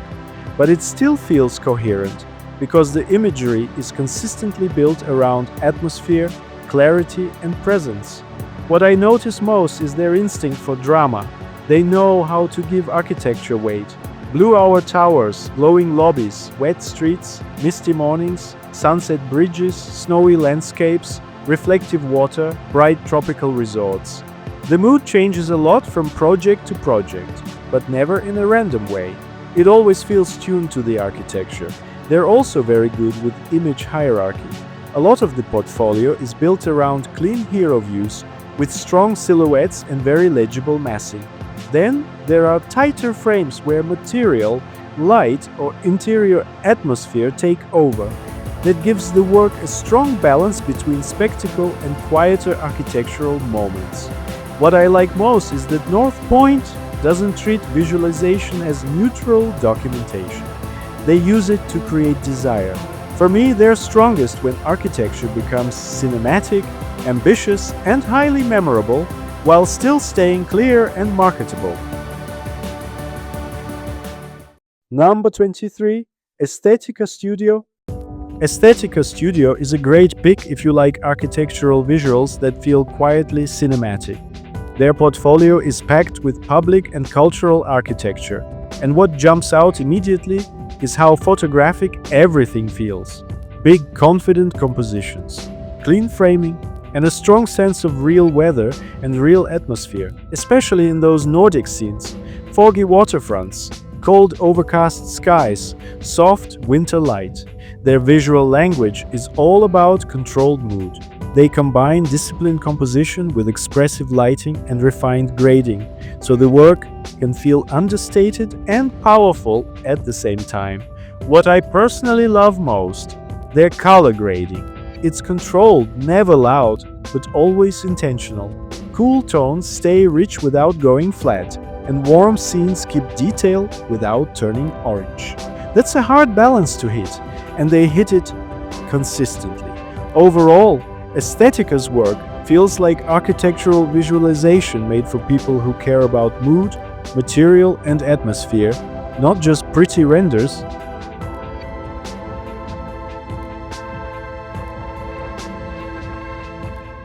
Number 22. Carl Williams Visualization. Carl Williams Visualization feels like quiet confidence in CGI form. The images don't shout, they breathe. You get a lot of patient, natural daylight, soft skies, and a very controlled palette that lets materials do the talking. Architecture stays clean and readable, but never sterile, because context is always doing work. Trees, terrain, water, and long sightlines that make the projects feel place, not pasted. What stands out most is the sense of atmosphere without tricks. Reflections are subtle, glass is believable, shadows stay soft, and the camera is always at a human height, like you're actually there. Even when the scene is high-end, it's not glossy marketing noise, it's a composed portrait of the design. If you like ArchViz that prioritizes calm framing, real light, and credible environments over drama, Carl Williams is absolutely top tier. And yeah, this is the kind of work that makes architects look better because it respects the architecture first. Number 21. Moit Sanchia. Moit Sanchia works with a strong instinct for atmosphere. The portfolio moves from urban towers and wet night streets to Nordic waterfront cabins, warm interiors, concert halls, bridges at sunset, and storm-heavy conceptual scenes. But the connecting thread is clear. These images are not just about showing architecture. They place it inside a very specific emotional condition. One of his strengths is the range of moods he can handle without losing precision. Some images are quiet and restrained, built around cool skies, soft daylight, timber, and still water. Others push further into cinematic territory, with wet reflections, glowing interiors, dense planting, or intense sunset color. Even then, the architecture stays readable. The mood supports the form instead of overwhelming it. He's also very disciplined with composition. Strong silhouettes, clean framing, clear focal points, and just enough context to make the scene feel believable. Whether it's a tower, a cabin, or a cultural interior, the image feels considered from edge to edge. For me, Moit Sanchia is strongest when visualization becomes cinematic without losing clarity. Atmospheric, versatile, and very good at turning architecture into a mood you can step into. Number 20. Moran Viz. Moran Viz feels less like a conventional ArchViz studio and more like a visual research practice. Their portfolio is full of experimental, concept-driven work. Towers, libraries, opera houses, speculative infrastructure, product renders, and design school projects. That already tells you a lot about the visual language. These images are not primarily trying to sell square meters. They're trying to communicate an idea, a spatial argument, or a design attitude. What stands out is the graphic control. They love strong silhouettes, simplified massing, and very deliberate color worlds. Some images feel almost poster-like, with bold forms against clean skies or abstract landscapes. Others shift into softer, more atmospheric scenes, but even then, the composition stays highly designed and very intentional. They also move comfortably across scales and categories. One moment, it's a speculative tower or civic building. The next, it's a product render or a surreal domestic scene. That range gives the work an editorial quality. It feels curated, not repetitive. My take, Moran Viz is strongest when they lean into that hybrid zone between architectural visualization, concept art, and design communication. The result is sharp, imaginative, and clearly architect-focused. Number 19. Studio Piper. Studio Piper has a visual language that feels calm, expansive, and very controlled. What hits first is the restraint. Across the portfolio, you keep seeing the same core ingredients return: sculptural forms, earthy finishes, muted palettes, greenery, and interiors built around light, texture, and quiet elegance. They seem especially drawn to architecture with softness in the silhouette, pleated facades, deep reveals, curved gestures, cascading planting, full-height glazing. Even when the building is more solid or monolithic, they present it in a way that feels refined rather than heavy. And inside, the mood stays very consistent. Textured timber, honed stone, brass accents, warm neutrals, and natural light doing most of the work. Their images don't rely on overcooked drama or aggressive contrast. They lean into serenity, proportion, and material richness, and that's what makes the portfolio feel so premium and mature. My take? Studio Piper is very good at visualizing contemporary Australian luxury with taste. Sculptural, textural, softly lit, and highly cohesive. It's property marketing, yes, but done with enough discipline and design sensitivity to feel genuinely architectural. Number 18. Notion Workshop. Notion Workshop has one of the clearest artistic identities in contemporary ArchViz. They openly say they view architectural visualization as an art form in itself, and that they approach their work like photographers, capturing a space, a time of day, and a pattern of light and shadow. And honestly, that philosophy is all over the portfolio. What defines their visual language is atmosphere with intent. These are not images built around generic render polish. They're built around observation. A lot of the work feels like it's waiting for the exact moment when architecture, weather, landscape, and light all lock together. You see it in the ranch houses, cabins, mountain retreats, coastal homes, and garden paths. The air matters. The season matters. The image always feels tied to a specific place. They're also incredibly good at vignettes. And that's important, because for Notion, the story is rarely only in the hero exterior. It's in the quiet kitchen corner, the threshold, the material transition, the chair by the window, the little framed moment that makes the architecture feel inhabited before it exists. Their collaborators even call the vignettes powerful storytelling tools, and I completely get why.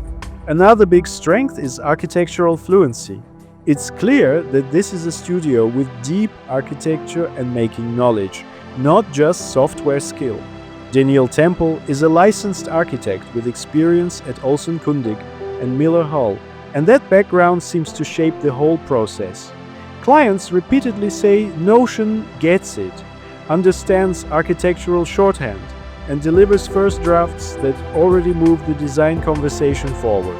Overall, Notion Workshop's visual language is poetic, tactile, and deeply architectural. Less look at this render, more feel this place. And that's exactly why the work stays with you. Number 17. Lit Design. Lit design is exceptional because they move so naturally between architectural visualization and product visualization, and you can feel the benefit of that immediately. There is a rare level of sensitivity to detail, material, surface, and proportion in their work.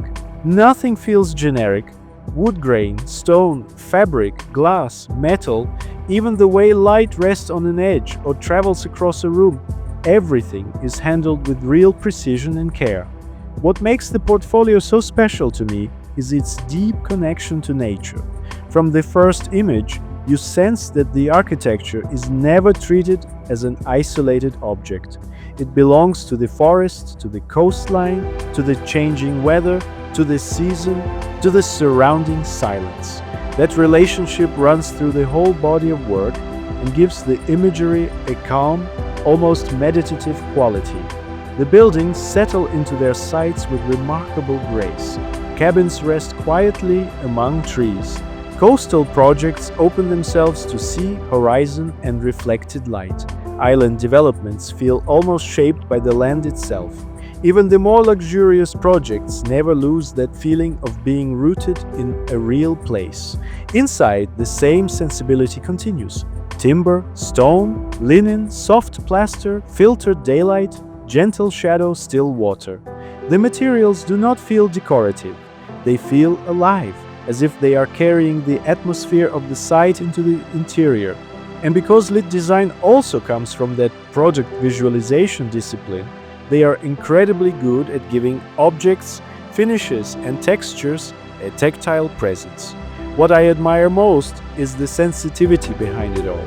Lit design understands that strong images do not need to be loud. They create beauty through balance, through atmosphere, through material truth, and through a profound respect for nature. To me, that is what makes their visual language so exceptional. It is elegant, poetic, and deeply Japanese in the way architecture and environment are allowed to breathe together. Number 16. Prologue. Prologue feels less like a render studio and more like a visual storytelling team that happens to use CGI. Even the way they present the work as short stories says a lot. Every image is built around a moment, a mood, and a point of view, not just a clean facade. Their visual language leans cinematic, but still grounded. You get confident street-level perspectives, real urban depth, and lighting that behaves like actual conditions. Overcast softness, blue hour glow, punchy interior warmth, and shadows that feel earned. That mix creates images that read like photography with narrative intent. What I really like is the life they inject without turning it into lifestyle advertising. People, movement, little imperfections in atmosphere, it all supports the architecture instead of distracting from it. And they're not afraid of character either. The tone is often playful and human, which is rare at this level. They're based in Amsterdam, and the work fits that vibe. Sharp taste, strong atmosphere, and a clear obsession with storytelling. Number 15. Marta. Marta has a visual language that feels unusually broad, but still very controlled. What I notice first is the range. One moment the portfolio is giving you polished waterfront towers, resort developments, and clean luxury marketing imagery. The next, it opens up into vast aerials, mountain landscapes, civic projects, cultural spaces, and even highly conceptual, almost sci-fi scenes. But it never feels chaotic. The common thread is image making with a very strong sense of composition and atmosphere. Marta seems less interested in one fixed signature look and more interested in finding the right cinematic language for each project. Some images are bright, crisp, and almost optimistic, with clear skies, elegant geometry, and a very commercial sharpness. Others lean into mist, dusk, winter light, or large territorial views, where the architecture becomes part of a much bigger landscape story.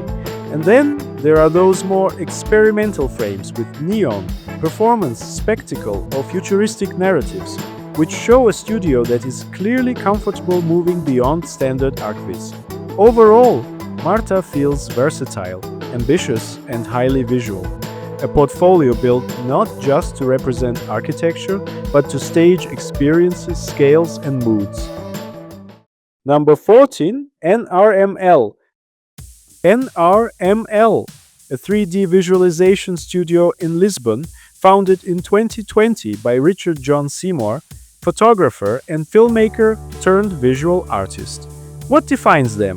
Restraint, calm, editorial, intentional, soft contrast, disciplined compositions, and a natural light sensibility that reads more like a film still than a CG showcase. Even when the architecture is bold, the images don't shout. They hold atmosphere without gimmicks, subtle weather, believable haze, tones that stay mature and grounded, materials that feel clean and tactile, and consistent grading that makes their work feel like a coherent body, not a random collection of styles. If you like architectural imagery that's contemporary, cultured, and quietly confident, NRML belongs in your top 10.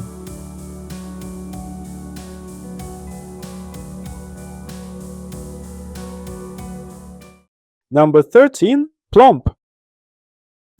Plump's portfolio feels like a studio that's obsessed with believability through atmosphere. Their visual language isn't perfect and clean by default, it's situational.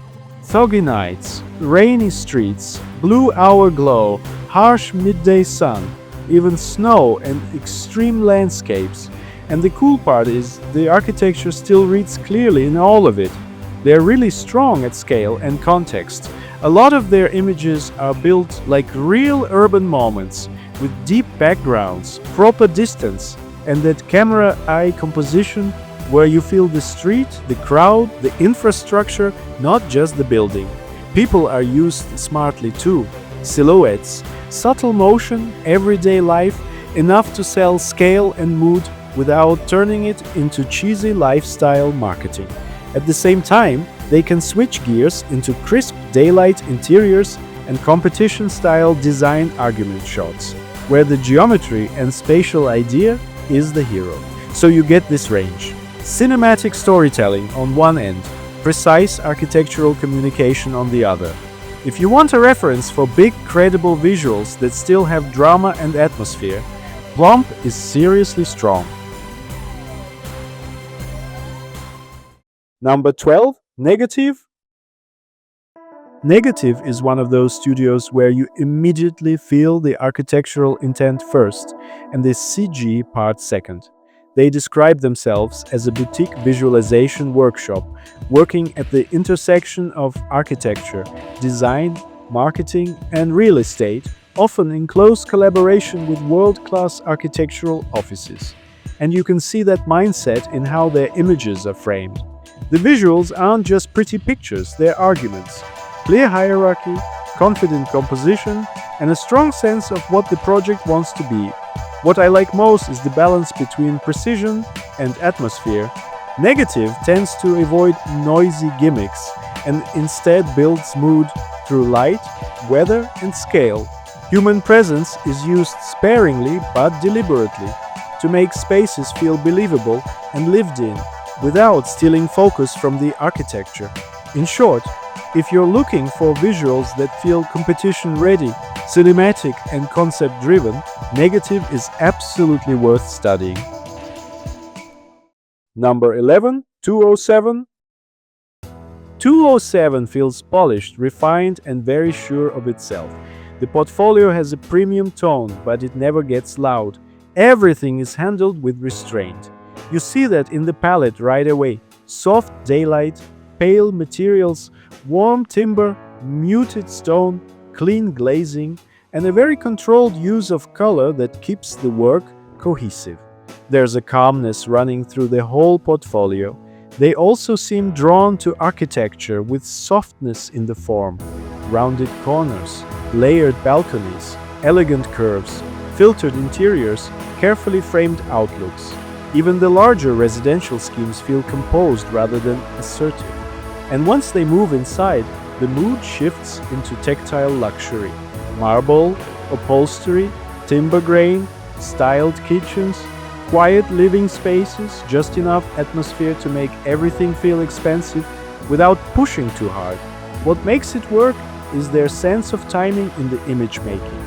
They know when a clean hero shot is enough, and when a tighter crop with light, material and mood will do more for the project. That gives the whole portfolio a nice balance between commercial real estate imagery and something more editorial.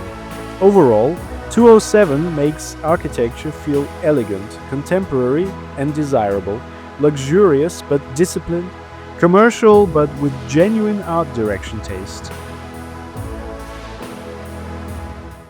Number 10. Plankton. If I had to pick one Polish studio that consistently nails taste plus storytelling, it's Plankton Group. Their visual language is cinematic, but not in a more contrast, more drama way. It's cinematic because every image feels directed.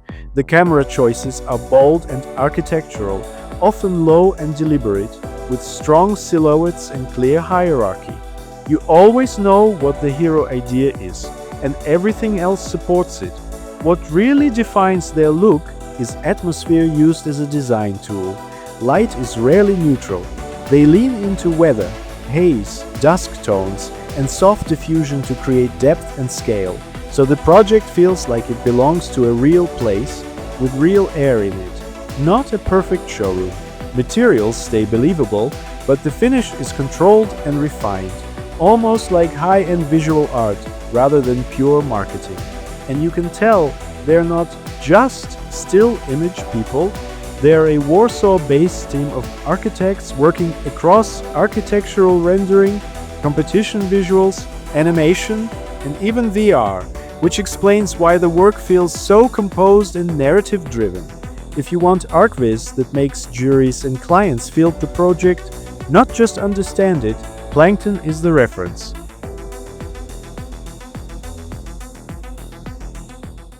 Number 9. Bloom Images. Bloom Images represents the absolute top tier of contemporary architectural visualization. This is work designed to convince, to sell, and to feel effortlessly real. Their style is highly photorealistic, clean, and confident. Lighting is precise, often bright and optimistic, but always physically plausible. Materials read instantly, calibrated for credibility at scale. What really sets Bloom Images apart is how alive their images feel. People are not an afterthought here. They are fully integrated into the scene, moving naturally, interacting with architecture, light, and each other in a way that feels completely convincing. Figures and context are used thoughtfully. Nothing feels staged, cut out, or pasted in. People belong to the space as much as the buildings do. It's clear that Bloom Images has embraced advanced AI workflows and pushed them hard, not to replace artistry, but to remove friction. The result is an exceptional level of realism, density, and natural variation that would be extremely difficult to achieve otherwise. Despite the technical sophistication, the images never feel synthetic. AI disappears into the background, serving a clear goal, images that feel photographic, contemporary, and human. Their primary clients are some of the world's most renowned architects, alongside real estate developers, manufacturers, and leading marketing agencies. And it shows in the clarity, polish, and commercial strength of the work. Every image communicates value, livability, and atmosphere at first glance. Across large-scale master plans, residential developments, and urban environments, the visual language stays consistent. Cohesive lighting, controlled color, believable life, and strong architectural presence. Bloom Images excels at one thing in particular, making future architecture feel undeniably real, populated, and ready to be lived in. This is visualization where technology, craft, and storytelling are perfectly aligned. Number 8. Wax. Wax is my favorite kind of ArchViz. Images that feel like you're already there. Their whole approach is built around storytelling from a human perspective, and you can see it in every decision, especially lighting and composition. They're not chasing glossy perfection, they're chasing credibility with emotion. Visually, Wax has this cinematic realism that still reads architectural.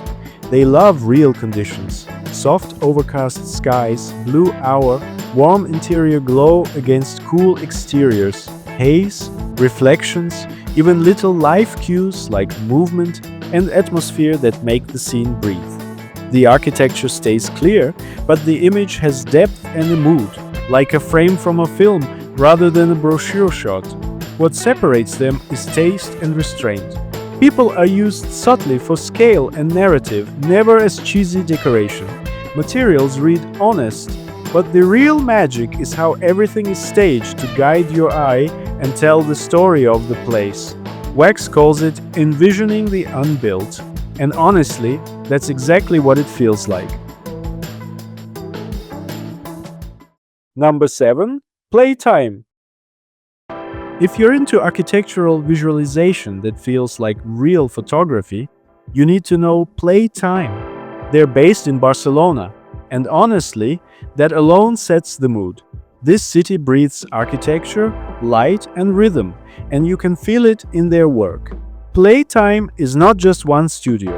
It's a group built from 3 complementary studios that joined forces to handle the most demanding visual communication in architecture. And you see that range immediately. Calm, competition-ready images that read in 1 second but still reward you when you look closer. Their visual language is all about composition and light, strong silhouettes, clean hierarchy, and a camera logic that feels natural, like the shot was found, not constructed. They're masters at atmosphere too. Haze, reflections, twilight, weather, all used with restraint to make the architecture feel present and believable. What I really respect is their discipline. They don't chase noise, they build clarity, mood, and credibility. If your project needs visuals that can win trust fast, Playtime is a top-tier reference. Number 6. Ingram. Meet Ingram, a team of architects and artists creating digital illustrations and films for architecture since the 1990s. They work primarily for architects, and you can feel that mindset in every image. These are not feature lists, they're portraits. Ingram designs each scene as a connected whole, shaping what you notice first and what you remember later. Their signature tools are framing and lighting, used to build a powerful first reading that hits instantly on an emotional level. Look at the way sculptural forms sit against a vast coastline, or how a dark volume is revealed through forest light, or how a glowing night interior becomes the entire story of a building. Ingram's goal is simple: create iconic images that express the essence of a project in the cleanest, strongest way possible. Number 5. Third Aesthetic. Third Aesthetic works in that space where architectural visualization turns into desire. From the first image, everything feels polished and aspirational, but not in a hollow way. There's real control behind it, and a level of art direction that gives each frame presence. What I notice most is their preference for elegance over force. A lot of the projects lean into softness, rounded balconies, sculpted surfaces, deep reveals, layered planting, glass catching the light with quiet precision.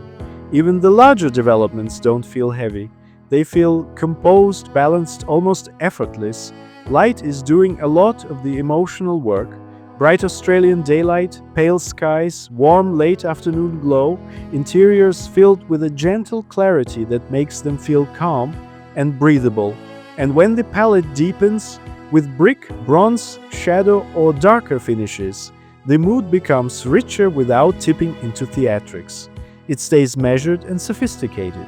They're also very good at shifting between scale and intimacy. The wider exterior views give the architecture its public face. Silhouette, rhythm, confidence, identity. Then, the interiors pull you in through materials, furniture, reflections, and soft transitions of light. You're not only seeing architecture, you're stepping into the atmosphere built around it. For me, Third Aesthetic is exceptionally good at turning premium architecture into a complete emotional setting. Elegant, highly controlled, and deeply attuned to the art of selling not just a project, but a way of living. Number 4. Studio Pavel Vavilov. Studio Pavel Vavilov feels less like a traditional ArchViz studio and more like a visual world builder. What stands out immediately is the scale of the imagination. These are not just images of buildings, they are images of ambition, atmosphere, and desire.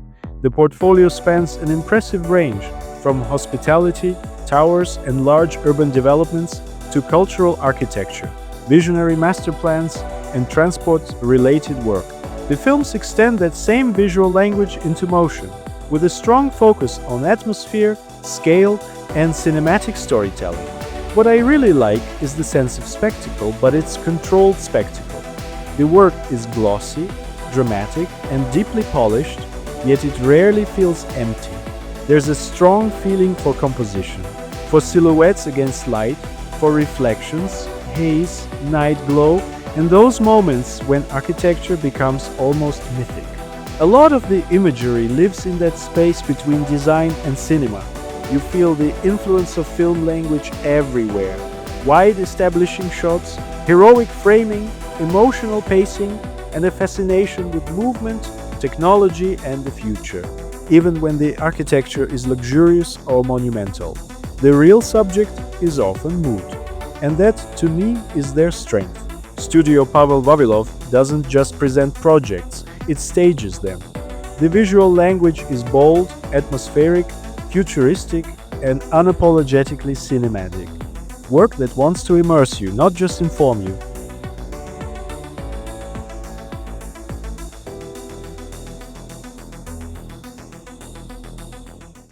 Number 3. Black House. Black House feels authored in a way very few studios do. This is not ArchViz built on quick impact. It is much more controlled than that and much more memorable because of it. The framing is exceptional. Horizon lines, reflections, negative space, silhouettes, roof planes, still water, carefully held dusk skies. Again and again, the images feel closer to architectural editorials than to straightforward marketing visuals. What makes the work so strong is the balance between luxury and restraint. A lot of the portfolio lives in resorts, waterfront projects, private residences, and high-end interiors. But the images almost never become loud. Instead, Black House leans into atmosphere with remarkable confidence. Muted palettes, soft haze, warm interior glow, tactile materials, and a very precise emotional temperature. Even when the architecture is spectacular, the mood stays composed. They are also incredibly good at moving across scale without losing identity. One image can be a quiet sculptural interior with almost sacred stillness. The next can be a tropical aerial, a glass pavilion at sunset, or a slender tower rising into the skyline. But the same intelligence keeps holding it together: precision, elegance, and deep respect for mood. That is why Black House stands out so clearly. It understands that luxury in ArchViz is not just about beauty. It is about control, clarity, and knowing exactly how much emotion an image needs. And that is exactly why the work feels so memorable. Number 2. Brick Visual. Brick Visual has a kind of confidence that's rare in this industry. Their work is cinematic, but never chaotic. What makes them stand out is how they use atmosphere. Rain, fog, dusk, winter light. These aren't decorative choices, they're tools. Tools for separating layers, simplifying scenes, and making sure that first visual hit lands instantly, even on massive, complex projects. And consistency? That's the real flex. This isn't a small boutique where 5 images are perfect and the rest fall off. The quality holds across an enormous body of work, And that's partly down to how they're structured. Brick Visual operates less like a single studio and more like an ecosystem. Several independent teams, each with their own leadership and visual focus, almost like mini studios under one roof. Composition is where they consistently win. Clear hierarchy, disciplined camera height, frames that lead your eye to the architecture, not the rendering, and they've got the recognition to back it up. CG Architects Studio of the Year and Commissioned Image of the Year, both in 2024. If you're studying what high-end ArchViz looks like at scale, start here. Number 1. Mir. Mir needs no introduction in the ArchViz world. They're hyped, widely referenced, and constantly cited as a benchmark. And for good reason. The name literally means peace, and you feel that the moment you land on their work. But before anything else, let's talk about the portfolio itself. It's one of the most curated in the industry. You're not getting a fire hose of projects here. Mir is selective, almost ruthlessly so, and that restraint alone tells you something about how they operate. What makes it to the portfolio is there because it earned its place. And they are lucky in the best possible way. The architects they work with are some of the most interesting practices in the world. Major museums, operas, bridges, airports, stadiums, the kind of commissions where the architecture itself is already doing half the work. That's a real advantage, and Mir knows how to meet it. When great architecture lands in the right hands, the results speak for themselves. What really makes the portfolio feel rich, though, is how they treat each project. You rarely get one image per building, you get several, and they're genuinely different from each other. Different seasons, different lighting conditions, different moods, sometimes completely different visual approaches within the same commission. One image might be a misty winter morning, with the building barely visible through fog. The next is sharp, sunny, almost graphic. It's that variety within a single project that makes the whole portfolio feel alive and endlessly revisitable. That experimentation runs deep. Mir doesn't settle on a formula and repeat it. You can feel them testing, pushing, asking what else this building could be in a different light, a different season, a different emotional register. And because the underlying craft is so strong, landscape-first compositions, tactile materials, light that behaves like actual light, the experiments land. Mir was founded in 2000 by Mats and Trond, and today their hand-picked team of around 10 international artists works out of Bergen, surrounded by fjords, forests, and mountains. That proximity to nature isn't just aesthetic context, it's a philosophy. They're not producing images, they're trying to spark enthusiasm. Because enthusiasm, as they put it, is the first step toward change. Mir doesn't just visualize architecture, they make you feel grateful that places like this could exist. Those were my top 100 ArchViz studios worldwide. If you want to discover even more great studios around the world, follow the channel and check out ArchVizBase.com, my curated database of more than 1,000 hand-picked ArchViz studios worldwide.